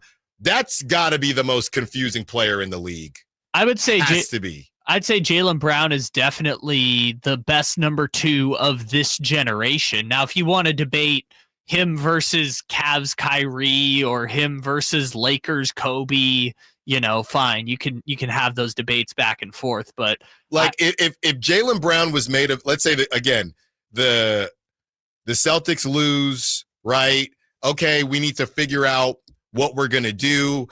We're spending a lot of money here, and it's all wrapped up in one player. And Jaylen Brown made $49 million this season. He makes $53 million next season, $57 million after that. Yeah, he got the Supermax. 61 after that, 64 after that. If they say we're making him available, yeah, I'd trade him for Zack Lavine, but outside of that, to get off of that contract, but in a world where you're just bringing him in and it's not necessarily to get off a contract like that, I don't know that how much better does he make the Kings? I don't know. Well, I don't know. Here's where I think Jaylen Brown is at. If switch Jaylen Brown and Zack Lavine right now going into next season, are they in the playoffs? Yeah, definitely. Are they? I would feel good about it. Again, this would make the Kings better. If you're talking about Jaylen Brown. And maybe I'm sleeping on, hey, he went to Cal. Shout out Cal. Maybe I'm sleeping on him a little bit because I've only seen him on the Celtics' ridiculous roster. Yeah, but I don't know, man. They might have to do it through the play-in, but I feel like they would win 48 games with Jaylen Brown, Sabonis, DeRozan, Keegan. Yeah, I feel like they would win. With DeRozan as a number 3 for Jaylen Brown and Sabonis, yeah, I feel like that team would be a play-in team. Because I do think that's coming. I don't know. We're talking about all the different fire sales, and you just don't think about the Celtics because they have played so well. But if they lose, if the Cavs, if your pick comes true and the Cavs do get to the finals, I just don't think the Celtics are going to continue. And then we talk about, and I know the Drive guys had a great conversation last week talking about, hey, what these guys are being paid based on how good they are on this team. I don't know how that translates, right? Jaylen Brown making $60 million. I don't know that I can do that in Sacramento. It depends on how high you are on Jaylen Brown. The same way Derek White is making a ton of money too. Is Derek White going to be your number two? If they say, we can't pay all these guys, Derek White's got to go. That's the conversation that we've had. Can you turn somebody, can you turn somebody's number four option into a number two? How often does that work? The obvious one that I've seen is James Harden. Off the top of my head, James Harden. But he ended up being a superstar. Yeah, that's a first ballot Hall of Famer, right, which I don't think OKC projected he would be that. I think Morey had a vision of what he could be as a point guard, and that was a big part of it. But sometimes you got to have vision with these star players to turn them into superstars. You got to be like, I think your skill set would be good for this, and let's try this and see if this and that will make whatever that player becomes, right? That's the Jokic formula. That's how a number 41 pick becomes a 4-time league MVP. See, this is the thing I'm stuck with your point is if I make it Devin Booker and say the same situation as Jaylen Brown, right? If you just swap Devin Booker for Zack Lavine. I'm with you. I feel like that's the same ceiling that the Kings are punching at. So you think Jaylen Brown is better than Devin Booker? I think they're about the same, but I also wouldn't trade either of them for the potential of Cooper Flagg. I wouldn't trade Jaylen Brown. I wouldn't trade Cooper Flagg for any version of Jaylen Brown. And you're higher on Devin Booker than I am. So I wouldn't trade Cooper Flagg for either of them. And I don't even know how good Cooper Flagg is going to be. I love Devin Booker. The thing is, once any player gets to year 10 in the league, that health stops being guaranteed. So anyone who's getting Devin Booker is getting post-prime Devin Booker at this point, which has the potential to fall off a little bit. I mean, we're starting to see it now. Yeah. He hasn't been even in consideration for the All-Star teams in recent years. To your point about the Celtics, though, just that teardown is going to be a little slower than you think. The easy move for them is just get off of that Drew Holiday contract. I know he's a good player. That contract is going to suck in about a year or two. Yeah, when you watch them, it kind of feels like you don't have to do something for a while and then you forget how to do it. Drew Holiday, when he came in for Drew Bledsoe with the Bucks, if you remember that, Eric Bledsoe, Drew's the quarterback. And if you ever watch Eric Bledsoe play, that's kind of how I play. I'm just driving to the hoop. But they upgraded with Drew because he was better offensively and defensively. Now Drew, all these years later, because he hasn't really had to play offense, can't really play offense. So it's funny how that happens. So if anybody were to go get Drew, can I trust you, Drew, that you're going to be able to tap back into what you could do offensively? And I don't know, man. When you don't do something for a while and your game changes, look up Draymond before KD came, right? Oh, I don't have to score anymore. And then it kind of never came back. All right, we're way over time. Kyle's giving me whatever Halliburton's daddy's name is. We got to go. And on the other side, love this conversation. We talked about Zion Williamson being the trade target today. Let's look at that from a different angle. And also, the Oklahoma City Thunder, they found a sleeper in Shea. Maybe some of that is luck. Who's the sleeper out there that the Kings can cash in on? Allen Stiles, Sacktown Sports. Hi, I'm Smokey Bear, and I made an assistant to help you out because only you can prevent wildfires. Hey, Assistant Smokey Bear, call me Papa Bear because I'm grilling up dinner. Do you get it? Yes, good job. So what should I do with all these coals? Don't just toss them out. Put them in a metal container because those embers can start a wildfire. I understand. The stakes are high. Ha, ha, ha, ha. Learn more at SmokeyBear.com. Brought to you by the U.S. Forest Service, your state forester, and the Ad Council. Confidence is knowing you're ready to handle whatever comes your way. That's what it feels like to take on your workday with Cintas. They make sure your AEDs are up to date, Your fire extinguishers are tested and inspected. Your floor mats are cleaned and delivered. And your workwear looks good, feels good, and is freshly laundered with the Cintas Apparel Plus program. So are you ready to take on today? Visit Cintas.com. Oh, I'm ready! And get ready for the workday. The IMSA WeatherTech Sports Car Championship is back for another thrilling season at Monterey's iconic WeatherTech Raceway, Laguna Seca, May 9th through the 11th. Only in Monterey can you experience a high-octane mix of international drivers, cutting-edge prototypes, and GT sports cars racing wheel-to-wheel. There'll be gourmet food, wine, craft beers, family entertainment, and exclusive fan engagement with the drivers in the open race paddock. Buy your tickets now and experience world-class motorsports. Visit WeatherTechRaceway.com.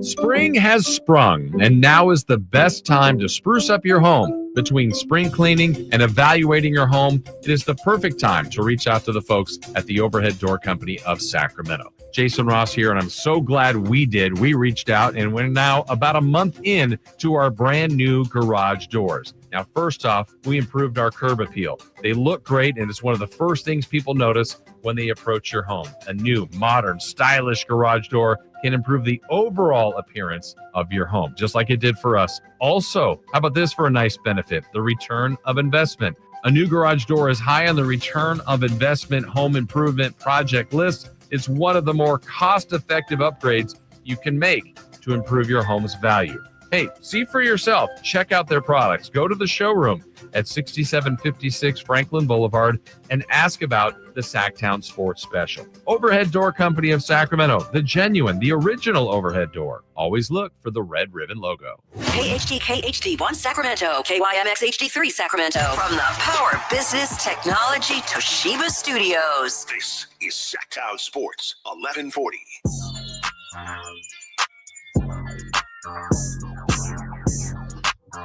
You're home for Kings Talk and so much more. Live and local. Allen Stiles on Sacktown Sports.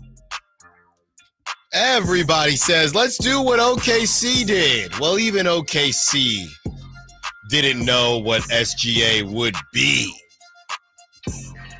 when they traded for him. There were some flashes, and they were happy with what they saw, obviously. More so, they wanted to move on from Paul George and that contract and the money that he would require, and they ended up getting a top 5 player in the NBA. Sometimes you just fall into these things, whether it's in the draft, whether it's through a trade with throwaways. The Kings even saw it to a much, much lesser degree with Trey Lyles. Trey Lyles was a throwaway when he arrived in Sacramento, and he ended up having a pretty good career out here in Sacramento, which may not be done yet. Now the question becomes, look, we can talk about the established names and the ultimate found money that is some of these up-and-comers that might not be viewed as top-tier guys. Maybe they're not on the 25 under 25 list. Maybe they're over 25. But who out there could be that found money and could be that superstar or just an all-star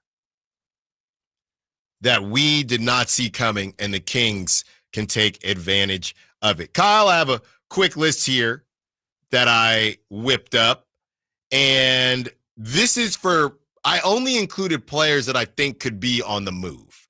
And I used the Ringer Top 100, which honestly might not even be the best way to do it. We're going to do this a couple times over the summer as we talk about trade targets and free agents, things like that, because if you're on the top 100, then clearly somebody is noticing you. Maybe this player is not on the top 100 yet. So we're going to do this a couple times. But the first go round, I came up with a list based on who I saw in the Ringer Top 100 at this point in time. And here are the names.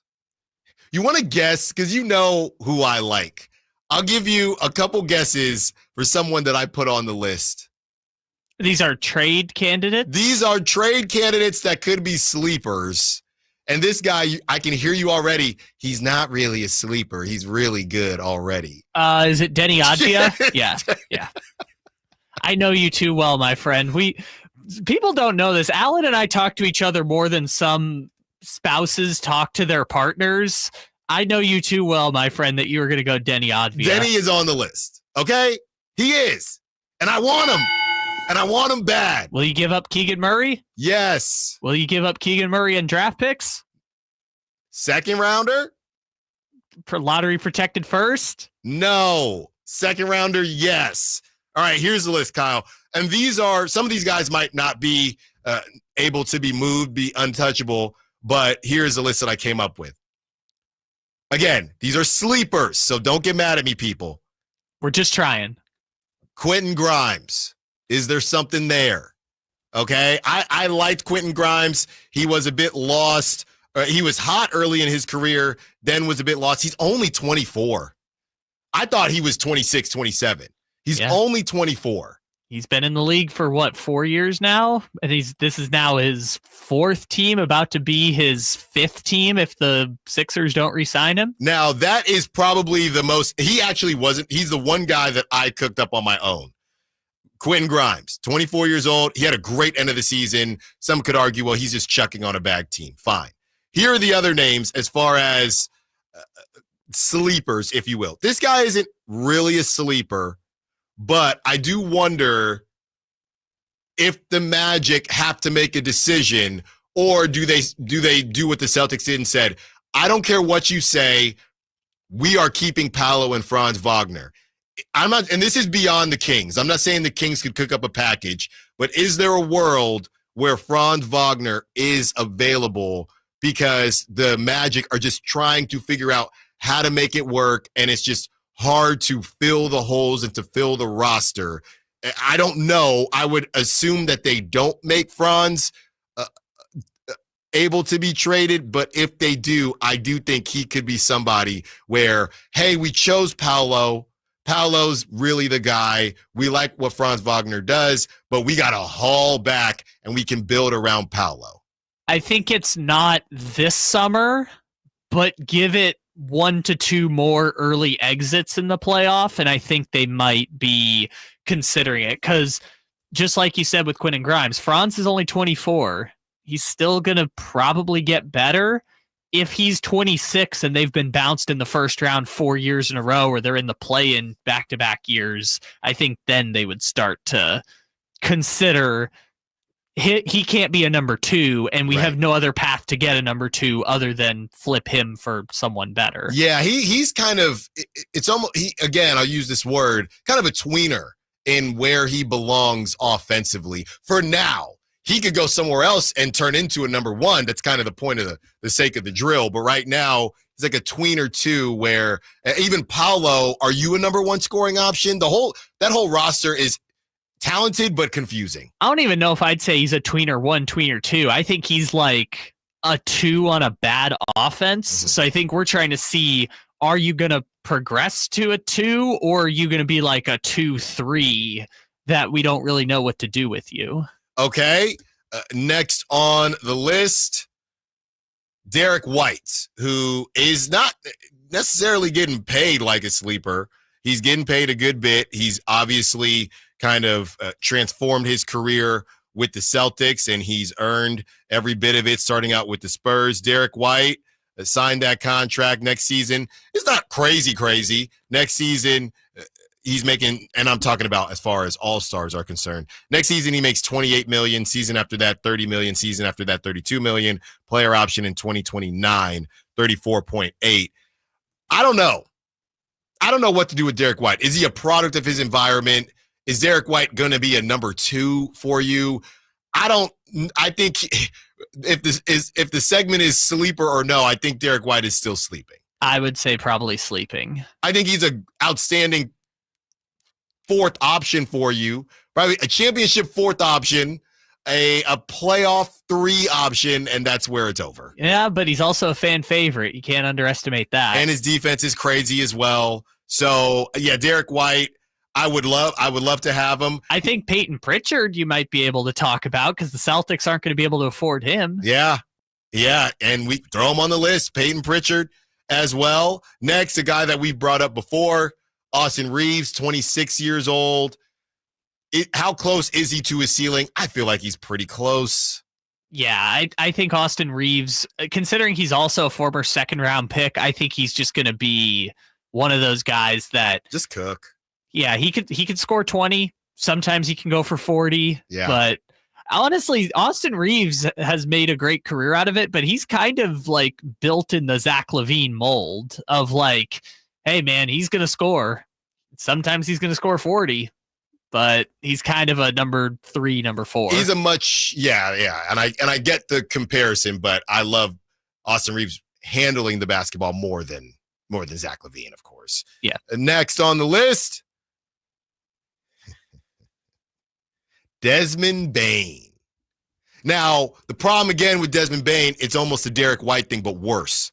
Because he's not, because number one, he's not as good as, I don't know that is he as good as Derek White? He's getting paid more than Derek White, and he's younger than Derek White, but I don't know that Desmond Bane is better than Derek White, and I don't know how high Desmond Bane's ceiling is. Desmond Bane, you know how we were talking about earlier, the texter who said Bradley Beal for Zack Lavine? Yes.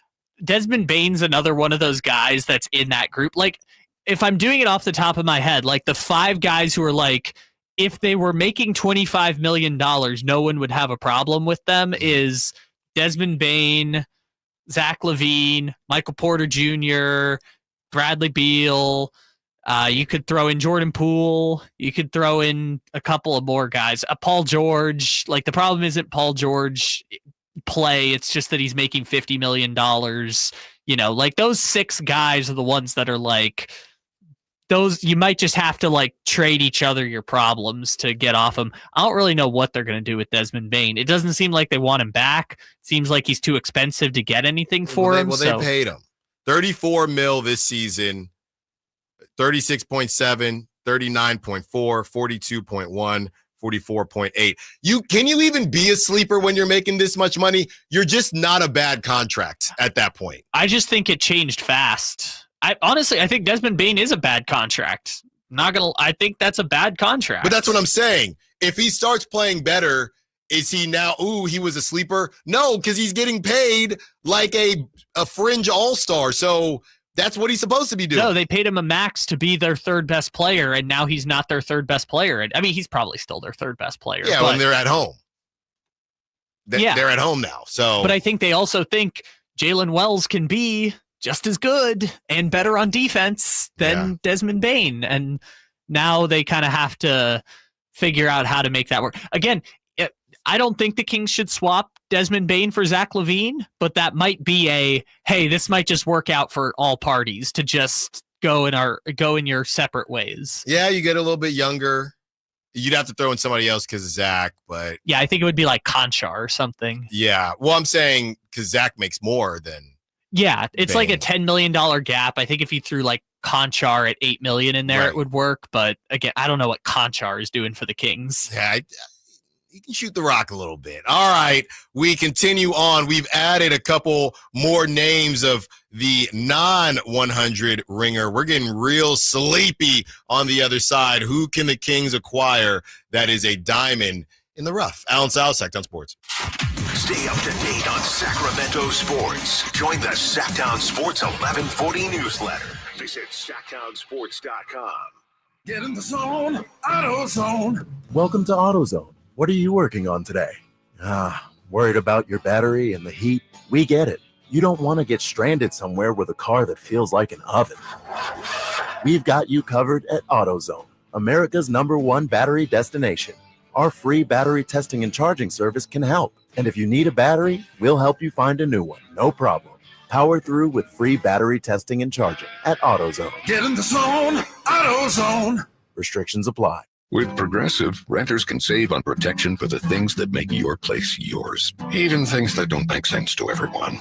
People always wonder why I don't get rid of my guitar since I never play. But it's like, what if I actually end up taking lessons? Sure, I've had it for 8 years, but if I get rid of it, then what will my New Year's resolution be next January?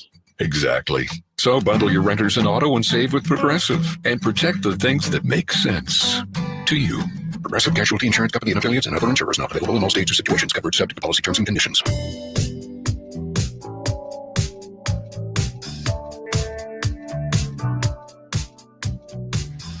Allen Stiles. Watch the show on youtube.com/SacktownSports1140. Or listen on the Sacktown Sports app. Going through our list of sleepers, guys that the Kings could acquire, some guys that maybe the Kings won't be able to acquire, but just like the Oklahoma City Thunder hit on SGA, who else is out there that could be a sleeper? Stephon Castle, I'm not really sure what to do. Somebody else had Bub Carrington, not really sure what to do with the rookies, but Stephon Castle definitely should be on the list. How much is he a sleeper if he's the rookie of the year, right? And he's untouchable. Right, exactly, even for Giannis. So with that being said, 916, and this happened early on.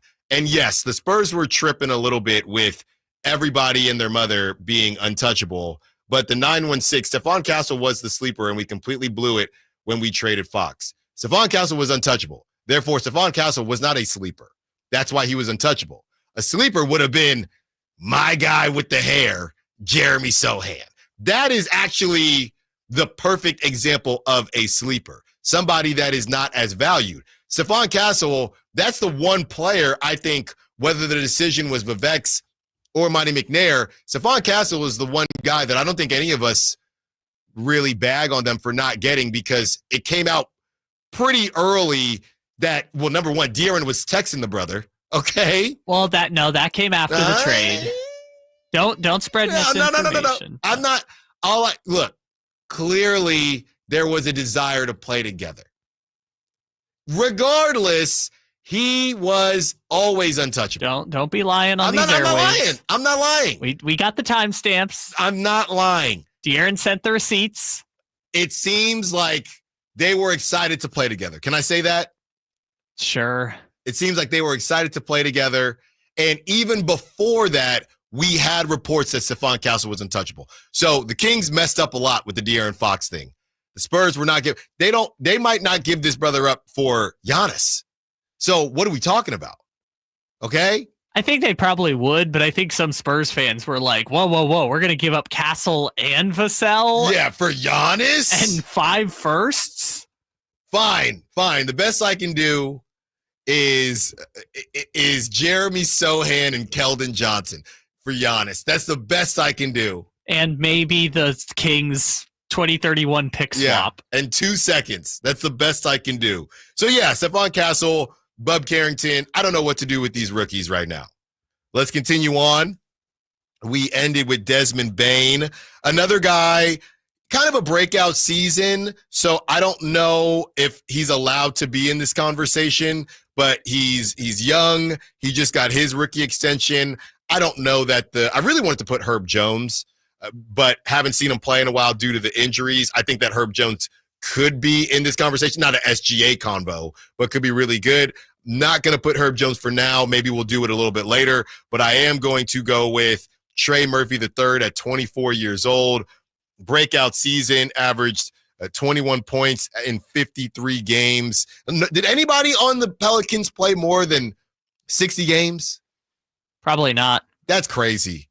He shot 36% from 3, 88% from free throw, 45% from the field. And Trey Murphy, I mean, he was a baller.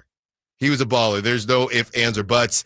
I feel like he's the one untouchable on the Pelicans, but depending on whatever the Pelicans decide to do based on the position of the sun, or who knows what they're doing. They got a new front office coming in, so I'm not sure. Wow, this is crazy. There is one Pelican that played more than 60 games this season. I am not going to attempt to guess. Actually, technically, there's second on the team was CJ McCollum at 56. Number 1 at 73 was Yves Missi. Now that's the sleeper, people. What do you mean? They could have had him over Devin Carter. Yeah, same with Khalil Ware. It's too late, Allen. Khalil Ware, I want to put him on the sleeper list so bad. I saw the list you just created. I saw you put Jared McCain on there. Hold on. Don't. Look, I'm going to unveil them. No, I'm just saying. McCain, Khalil, Missi. It's too late, man. I'm not letting it go. You're lucky I don't put Dalton. Now you just reminded me. Now I got to add Dalton Connect. It's too late, Allen. Trey Murphy III. It's never too late. Trey Murphy III, At 25 mil next season, 27, 29, 31. They can't move him. That's such a great situation. It's not being on the Pelicans, not a great situation for him, but that's a great contract. They just moved off of Brandon Ingram because they think he can replace his production. So you'd have to do some convincing, but Trey Murphy III would be on my list.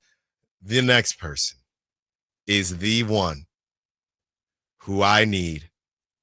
6'9", was he 24 years old? Give me Deni Avdija. Now, here's a guy who is flourishing right in front of our eyes. Here's a guy, when you talk about, oh, you can't get Franz Wagner. Here's a guy that can put you in a position to win, not just now. Oh, you can't get Cooper Flag. Hey, here's a guy that can put you in a position to be a 4 seed in the West right now if the Kings can make it work. That's all I'm going to say. Would you give up more than you would for Cam Johnson? Yes, because of age. All right. I would. And Kyle, I know you're convinced that now he's kind of slid into maybe the untouchable conversation in Portland. I don't know what Portland's doing, so I'm keeping the faith. I'm not saying untouchable. I just think higher price than you're going to like to hear. Now, give me the price. Okay, let's pull up the trade machine, but I'm guessing it's... Give me the price. 3 first-round picks. Huh? The Keegan Murray and 2 firsts or 3 first-round picks. Now, here's a guy I'm not giving up 3 first-round picks for. I mean, we wouldn't give up 2 for Cam Johnson. I'm saying you can put the protections on him if you want, but I'm saying you'd have to give up Keegan Murray. I'll tell you what I'll do. I'll tell you what I'll do. He just got traded for pick 14 a year ago, so it's probably worth more than that now. How about this? And now I feel like I'm on Pawn Stars. How about this? Keegan Murray, Devin Carter, and a second. The problem is I don't think they need any more guards. I mean, Keegan and Chris, right? I can't do 2 firsts. I love Deni. I can't do Keegan and 2 firsts. I'm sorry. Even if I put lottery protections on him? I don't like the Kings don't really like to adhere to those, so they'd be cooked. All right. I can't do 2. I could do Keegan a first and a second for Deni. I would do that. That might be enough to get it done. Yeah. I wouldn't mess with it. It's fine. They really like Deni. Deni and Tamani. They're going to be their forwards of the future. Got another one on this list. I didn't know this guy goes 6'5". I wonder if it's with or without the hair. But Kobe White on the Bulls. Not sure what Kobe White, what the plan is with the Bulls. He had a crazy season, continuing to be a breakout star. Look, I think he can do more point guarding than what's on the Kings right now. He's not, I wouldn't call him a pure point guard at all because Giddey's taken over those responsibilities. But I think Kobe White is a guy that not a lot of people pay attention to because he's in Chicago and they don't win games. But he's somebody that maybe not for the Kings, but he is a sleeper that I think in a couple years we could be thinking, how did people miss on him? Well, because it was in Chicago. And right now he made $12 million this season. He makes $12 million next season, and then he's an unrestricted free agent. He is 25 years old.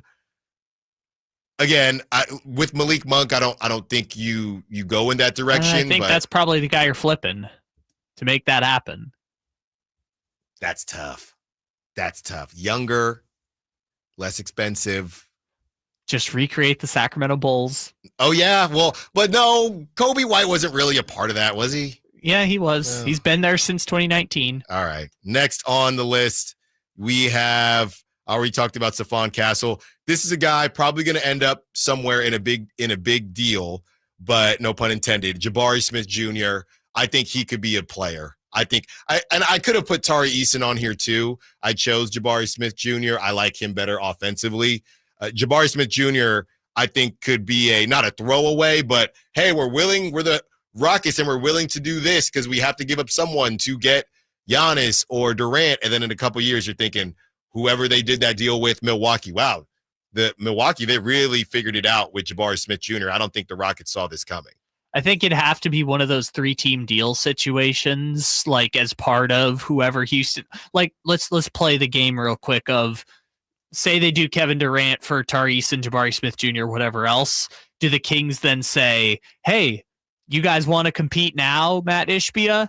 Here's DeRozan. Give us Tari Eason or Jabari Smith Jr. And you can take DeRozan and you can try and win now, and we'll take the younger forward and see what we can do with it. The last three that we'll get to quickly here. Jared McCain, that's an obvious one. It's too late, Allen. I know.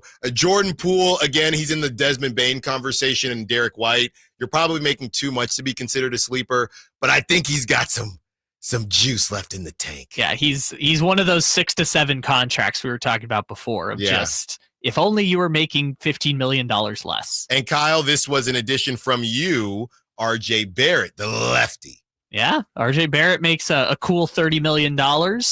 We can flip him for DeRozan, send DeRozan back home to the 6. Yeah, and no, man, that's messed up. You talk about stabbing a player in the back. DeRozan, I mean, you're in the East, though. Do you have a better chance of making the playoffs now with Brandon Ingram, Scotty Barnes, DeRozan, Grady Dick? Do you have a better chance of making the playoffs? I just think they'd sell jerseys. Yeah. Hey, I got one more in me. And that's what Vince Carter said. DeRozan, 2 years left on his contract, just finish his career in Toronto? Man, I don't think that's how he drew it up, but, you never know how that could go. Maybe DeRozan says, I'd rather just be a mid-range merchant scoring 24 a game on a bad team than become a 6th man. Things can change. Look, he said this was the craziest season of his 16-year career. Maybe he's looking at things a little bit differently now. Just 2-year retirement tour. I think that would be great. I'm just going to go back to what I know. I'm not messing around with any of these new organizations. We're going to win 30 games. But Kyle, he can't leave home. He's home now in Sacramento, 7 hours away from where he actually grew up. Pocket watching coming up. Some big games tonight. Do the Warriors close it out? Are the Lakers cooked? More your calls, more your texts, more your sack chat. Allen Stiles, Sack Town Sports. You never know what you might hear when listening to a Sacramento Kings game. Out of Keegan, going for another triple. Man, is he feeling it. Keegan, can he do it? Yes, there's number 11, Keegan Murray. Keegan steps back. He just knocked down his 12th three-pointer, a Kings franchise record. He's got 45 points. Never miss a moment of Sacramento Kings basketball with Sacktown Sports and the Sacktown Sports app. Power Business Technology is proud to be a 100% independent, locally owned and managed Toshiba copier dealer. Local ownership cuts out the red tape, allowing ourselves to never be too busy to personally answer the call when our clients need us. Recognized for excellence in service execution, training, and customer service, we're proud to be named a Toshiba ProMasters Elite Dealer since 2021. Contact us today for all your business printing needs at 844-POWER-BZ. That's 844-769-3729, or visit us at powercopiers.com. Sacramento's premier country music festival, Country in the Park, is coming back May 16th and 17th at Cal Expo with Bailey Zimmerman, Billy Gurrington, Cole Wetzel, Nate Smith, and more. You'll enjoy food trucks, rock walls, and a mechanical bull, line dancing, and more. Single-day GA tickets start at $52 at CITPFest.com. Country in the Park, May 16th and 17th with Sky River Casino, Hop Valley Brewing, and Naturewood Home Furnishings. Find out more at CITPFest.com. Sacramento Rivercats baseball is here, and the Cats Pass is your all-access pass to the full 2025 season. Enjoy access to every single home game at Sutter Health Park at unbeatable value. Cats Pass holders receive access to the Sky River Casino Solon Club on select dates, along with upgrades and guest options. Join us for unbeatable value with the Sacramento Rivercats all season long. Get your Cats Pass today at rivercats.com. This is the story of the one who, as a maintenance specialist for a historic high-rise, knows that vintage charm historically needs constant attention. Which is why when it's time to upgrade turn-of-the-century mechanicals, they turn to Grainger. With easy access to 1 million+ products and the scale to deliver when and where you need them. The right tools and supplies are never far away. So the one can keep that vintage building running like new. Call, click Grainger.com, or just stop by. Grainger, for the ones who get it done. The cards are lining up with Sky River Casino's $130,000 weekly Baccarat tournament. Every Thursday, now through June 26th, is your chance to share in $10,000 in prizes with a guaranteed weekly winner taking home $5,000 in prizes. Feeling lucky? Your first hand is on us. Visit skyriver.com for complete details. Gambling problem? Call 1-800-GAMBLER. Must be 21 or older.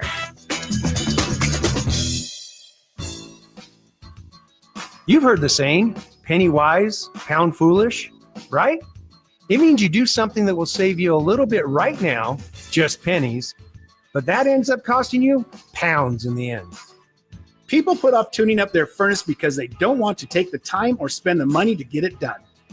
But it only takes 90 minutes and costs just $87, which is just pennies compared to the huge problems and expenses that can rack up if you don't get your furnace tuned up. You'll also save money on your energy bills, and your system will last longer. So don't be penny wise and pound foolish. Call Bell Brothers for a precision tune-up and professional cleaning today. Our number is 916-444-1234, or find us online at thenosurpriseguys.com. The No Surprise Guys, Bell Brothers.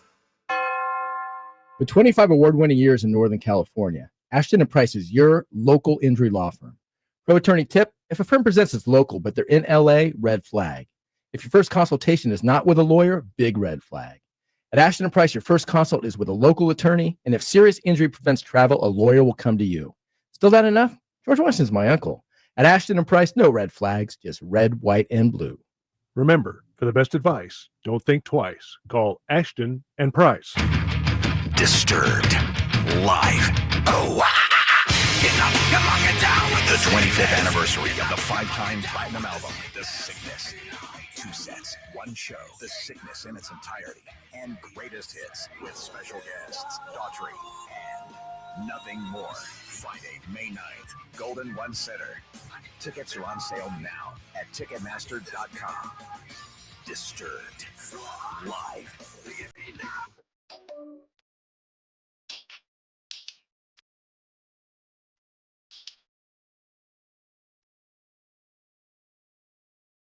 Allen Stiles You can join the show by texting 916-339-1140. On Sacktown Sports. If the Kings don't do anything and they hold on to Keegan, we were just having some fun with some possible sleepers. I do hope that I was pretty wrong on Denny Avdia, because somebody would definitely have the cold take ready. Hey, Allen, remember when you wanted to trade Keegan Murray and a first and a second for Denny Avdia? So if they make the move, I hope I'm right. If they don't make the move, which I don't think Keegan's going anywhere, I hope I'm dead wrong. Unless the Kings acquire Denny Avdia, then of course I hope I'm right. Well, then you would become Denny Avdia's #1 fan, which I don't know if that's the move. I don't know that there's better moves to make. I don't know if you want to carve out the lane of being Denny Avdia's #1 fan. Yeah, I honestly, I liked him since that draft, and I thought that, you know, he had a chance, and obviously Washington is just a complete mess out there. But I think Keegan is pretty safe. You know, we don't know what Scott Perry thinks about him and the future and his ceiling. That's what I really want to know. How good does Scott Perry think that? Because Keegan is their best asset. Somebody on the text line said, "What young assets do the Kings have?" They have the 6 first-rounders, right? They got Devin Carter, and they got Keon Ellis. I want to know the most blue chip prospect that the Kings have, and at this point he's a player, not a prospect, but what does Scott Perry think of Keegan Murray? How good does he actually truly think Keegan Murray could be? I think you're going to know the answer based on his contract, because if they sign Keegan to a 4-year contract extension, that means Keegan Murray will hit free agency going into his age 30 season. Mm-hmm.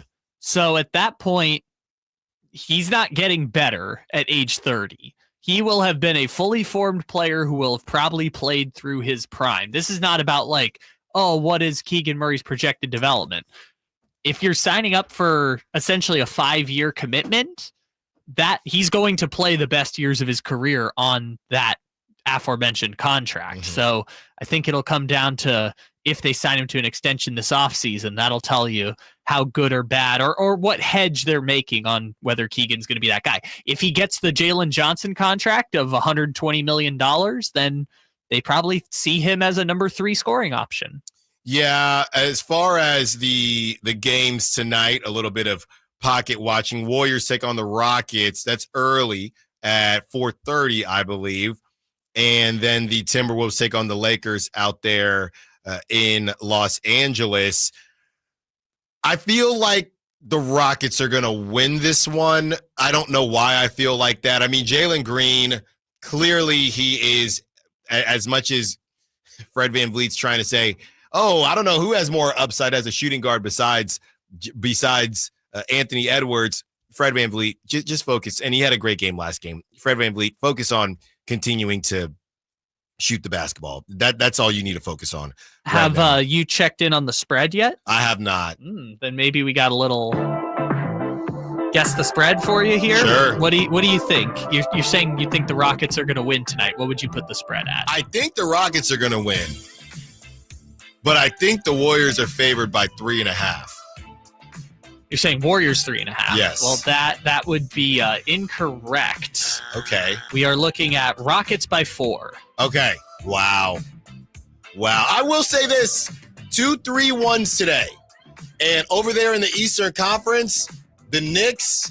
Jalen Brunson is injured, but not injured every single game. It's just enough now. They played with their food. Now they got to go back to Detroit. And look, Warriors fans know it best. That 3-1, you don't get, you're kind of not expected to get this game, right? Then you go back home, because both these teams are the lower seed.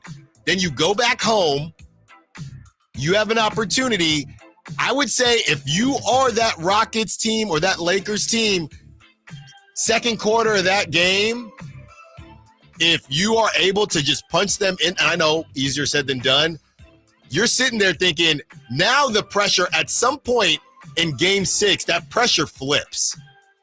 In game 7, the pressure does go back, and that's essentially what happened in 2023 with the Kings and the Warriors. But it does go back to the home team because you're playing at home, but you are getting the opportunity to play at home, so maybe Jalen Green knows how to shoot a basketball. So I would say you don't win tonight. That second quarter, if you're down in that second quarter, that's when don't let it get to game 7. Yeah, I can't believe I wagered my Taco Bell abstinence on this New York Knicks team because they should have swept them. This series should have been over in 4. They've and now won they're playing 2 with games. I'm saying game 5 should have never happened because they should have swept them. Game 2, if Carl scores 3 points in the second half instead of 0, they win that game. So my point is just they should have beat them. Now they're playing with their food. I expect New York will be, if not favored, like slight underdogs against the Pistons. And then, like you said, it's game 7 on their home floor, which they've now dropped 2 out of 3 in the series on their home floor. And honestly, probably could have dropped all 3 since they were losing in the fourth quarter. They get to game 7. The flop show from Jalen Brunson will be out of this world. Out of this world. Yeah. What's the spread on Timberwolves Lakers? Timberwolves. You want to throw out a guess here? Timberwolves up 3-1 in Los Angeles tonight. That's Lakers 3.5. Lakers 6. What? Yeah, Lakers are 6-point favorites. That home whistle, that home cooking is what they're betting on. NBA, I don't know if you noticed this. The NBA decided that no matter what happens in Game 6 of the Knicks series, they're going to start the Boston versus probably New York series on Monday. So if the Timberwolves win tonight, there's no weekend playoff games. So the NBA needs to get to the weekend for Game 6. Wow. Keep a close eye on that one. By the way, I won't be keeping the closest eye on them because I got River Cats tonight. The River Cats. That's right. That's right. The weather is turning. Very excited for that. So, yeah, I'll get home and check out the highlights and things like that. And obviously, I'll get a little bit of time to check it out. But I mean, my guess, Kyle, I think I just feel like Fred VanVleet found something last game, and I've seen him do it before on the biggest stage in the finals. I think Jalen Green. I mean, Şengün had 31. The problem with the Rockets, last game is the game that they were supposed to win. Fred VanVleet has 25. Amen Thompson has 17. Şengün had 31. Steph Curry had 17 points. Brandon Podziemski, and I might owe this brother an apology, but Brandon Podziemski had 26. Sure, that's what you didn't see coming. And Jimmy Butler had 27. That's the game. If you're the Rockets, you probably have to win, and they didn't. Yeah, it's kind of the point of you cannot win a playoff regardless of how good you were and team oriented. You cannot win a playoff series without having one of the two best players on the floor in the game. And some people will make the point, well, the Sacramento Kings went 7 with the Warriors 2 years ago. De'Aaron Fox was averaging like 38 points a game in that playoff series. De'Aaron Fox was the second best player on the floor. They kept him in the series. Houston just doesn't have that guy yet. And you mentioned it earlier. It was crazy. Şengün was like, one of these days I'll make those shots. And I was like, you're in a playoff series right now. What do you mean one of these days I'm going to make that game-winning shot? Yeah, so I think the Rockets, I have no reason to believe the Rockets will win because, like I said, they got their game last game and they lost it. So I have no reason to believe that the Rockets will win. I'm going to take them anyway. And I'm just going to take both home teams. I think the Lakers win. I think the Rockets win. And I think things might get spicy in these game sixes for sure. I would do the cowardly tactic that we talk about with the Kings, where when they don't play defense, just change the starting lineup and just double Steph every time. Yeah. Like at this point, who cares? But they had him at 17. I mean, whatever they did, if I'm the Rockets, I do the same thing next game and say, go ahead and score 26 again, Brandon Podziemski. Yeah, but I don't know if that's the defensive side of the ball that's letting him down. I had the numbers yesterday, and we had to scratch it because of Doug Christie getting the job. But Jalen Green in that one win had 38 points, and in the other 3 games of the series has 24 total points and is like 2 for 12 from the 3-point line and something like 10 for 33 from the field. So they just don't have the offense to put away, like when they're up 17 to just put away the Warriors. Whitey Gleason joins us to close out the show. A little bit of crosstalk. Allen Stiles, Sacktown Sports. The Sacktown Sports 1140 newsletter.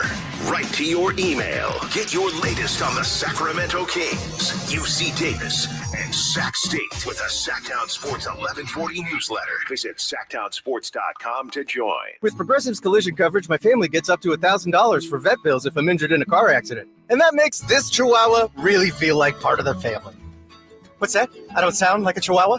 Oh, I'm sorry. What exactly am I supposed to sound like? I guess all Chihuahuas are high-strung, riding around in expensive designer purses. Actually, I prefer riding in cars. So I appreciate that my family protects me with Progressive's pet collision coverage. Okay, maybe I am a little high-strung. Progressive Casualty Insurance Company and affiliates. Not available in all states. Coverage for dogs and cats is included with the purchase of collision coverage and is subject to policy terms. Ready to order? Yes. We're earning unlimited 3% cash back on dining and entertainment with the Capital One Saver Card. So let's just get one of everything. Everything? Fire everything. The Capital One Saver Card is at table 27, and they're earning unlimited 3% cash back. Yes, Chef! This is so nice. Had a feeling you'd want 3% cash back on dessert. Ooh, tiramisu. Earn unlimited 3% cash back on dining and entertainment with the Capital One Saver Card. Capital One, what's in your wallet? Terms apply. See CapitalOne.com for details.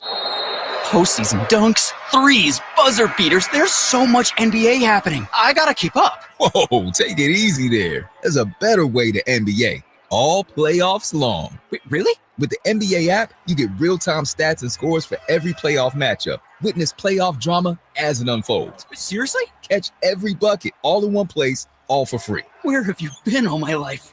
There's a better way to NBA. Download the app today. Available on the Google Play, Apple app, and Android stores.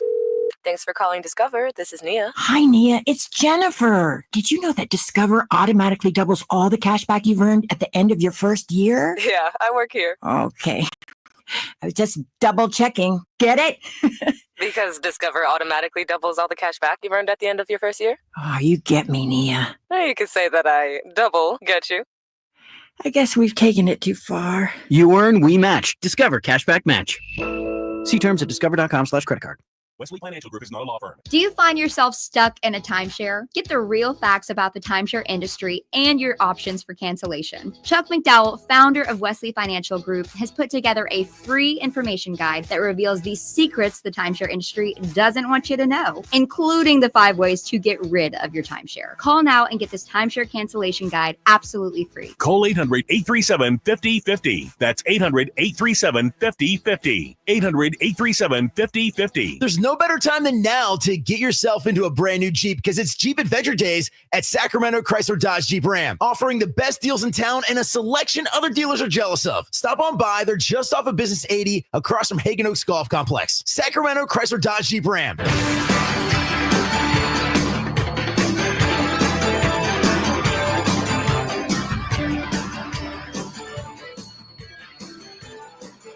Live and local. It's Allen Stiles on Sacktown Sports.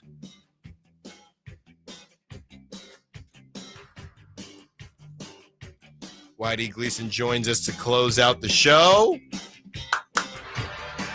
And Whitey, I got a question for you, Mr. River Cat. Okay. What's a river cat?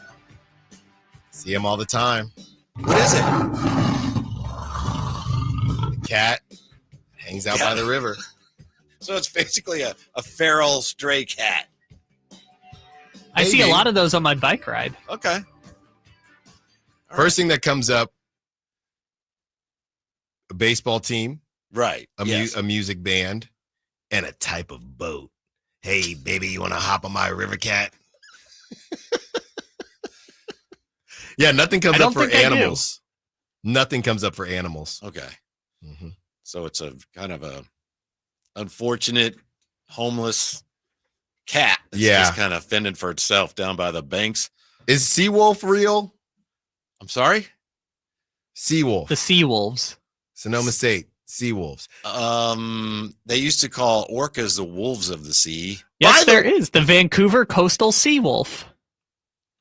It's an actual wolf that lives by the ocean. Oh, it'll probably mess you up then. Then it can swim. You know what? There is no such thing as a sea hawk. Yeah.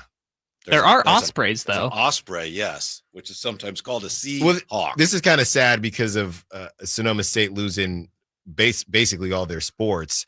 If you're a school that doesn't have sports, do you have a mascot? Sure. I would think so. You know? Why? I'd say why not? Yeah. We're the so-and-so. You'd have a math culture. team. Yeah, a math team or something. Didn't they used to be the Cossacks? I think you're right. Woof. Which is like Russian soldiers from the 1700s or something. Apparently, seawolves eat only fish, and they sometimes live in the water. They will mess you up.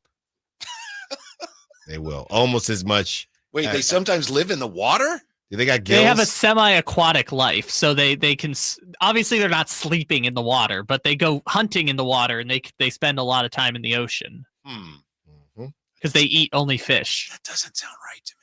Whitey, I told you, Giants gonna get it done today, taking on the San Diego Padres. Odds off to the early start, but yeah, I know this is your favorite Giant of all time, Mike Yastrzemski. Mike Yastrzemski. I loved him in 2020. Did you? I did. As long as I've known you, you've badmouthed him. No, that's not true. What did I say? You just, I could hit better than him. Or no, why are that's they not paying true. Him, or that's not true. He's not major league caliber. No. I Seriously, just said something like that, as I recall. No, what I had said was, hey, it would be nice to kind of move forward. It's been a while. You know, it'd be nice to kind of move forward. Yeah. As much respect as I have for him. Right. Him. Okay. Lamont, just the anyone connected to Farhan, just, besides Chapman. Man, this is his 7th year with the Giants. It has. And I love him. Don't get me wrong. I love Yaz. That's what they call him. Yaz. Oh, is it? That's right. Right, yeah. Did you know his grandfather played baseball? Oh, it's in his blood. Yeah. It's in his blood. Whitey, what's on the show today? On the show today? Mm-hmm. Yeah. On the show today, we're going to be looking at, what everyone's talking about is Giannis headed to the Sacramento Kings. Why are you laughing? I just have somebody have a funny swing. Yeah, sure. Sure it was.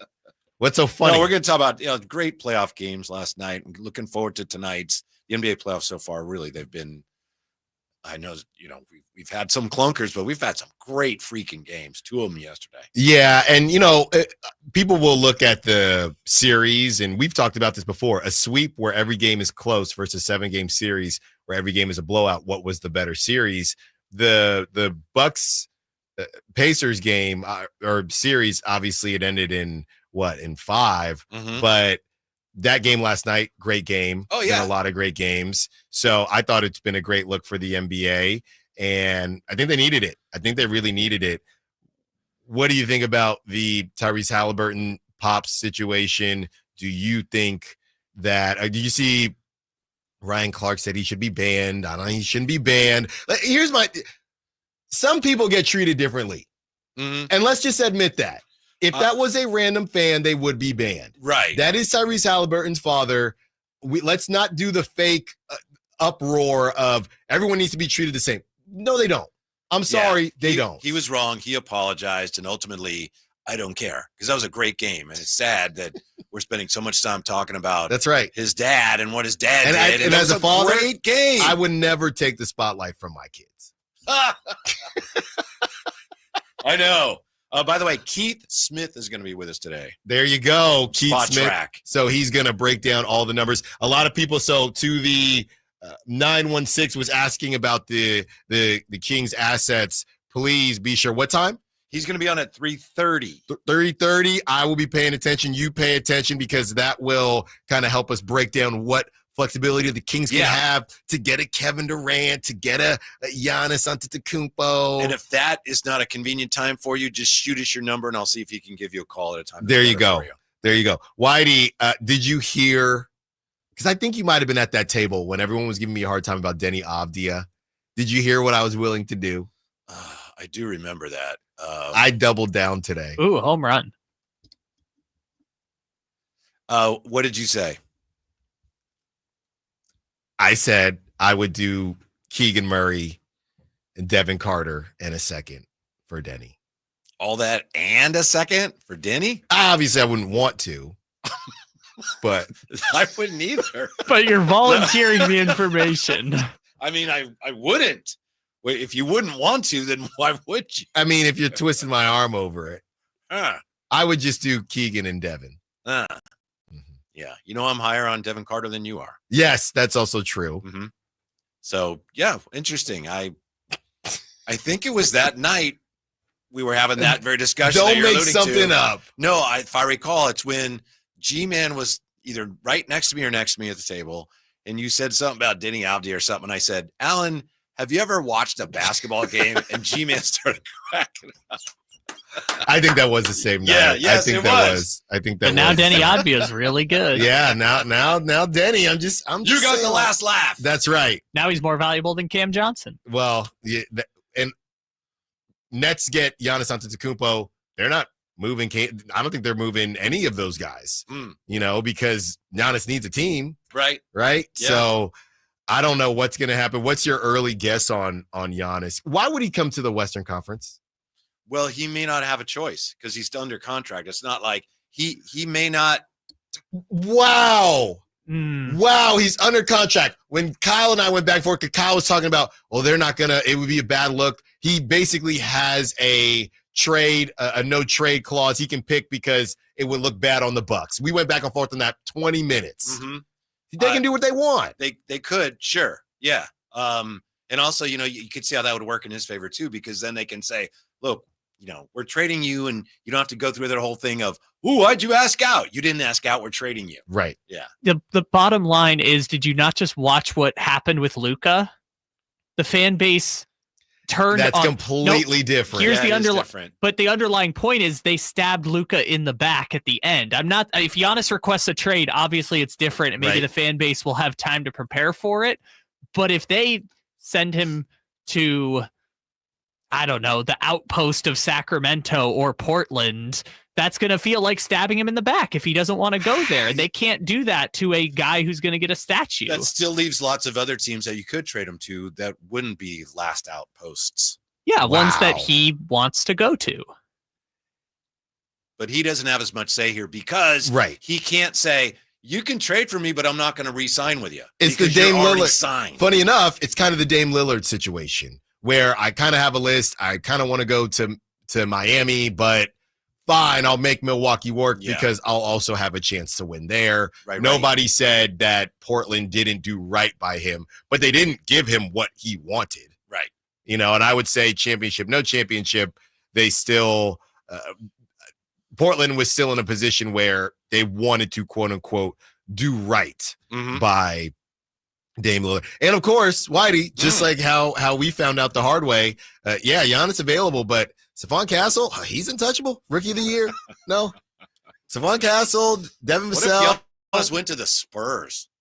That would be awesome for them. Yes. And it would help what I said come true, that when the Spurs actually compete, De'Aaron Fox would be a number 3. Not a number 2. You did say that. Yeah, but that would also be like saying the Warriors needed a wing in order to win a championship and then got Kevin Durant. Yeah. Like, sure. Yes, you are technically correct, but you got the greatest wing ever. Whitey Gleason. Yes. Can't wait to listen for the next 4 hours as I get ready for my River Cats night. Whitey Gleason, Kyle Draper, Jay Johnson, Kyle Ledbetter behind the glass as always. A lot of great texts, a lot of great calls today. I got a great show coming tomorrow, but first things first. Yeah.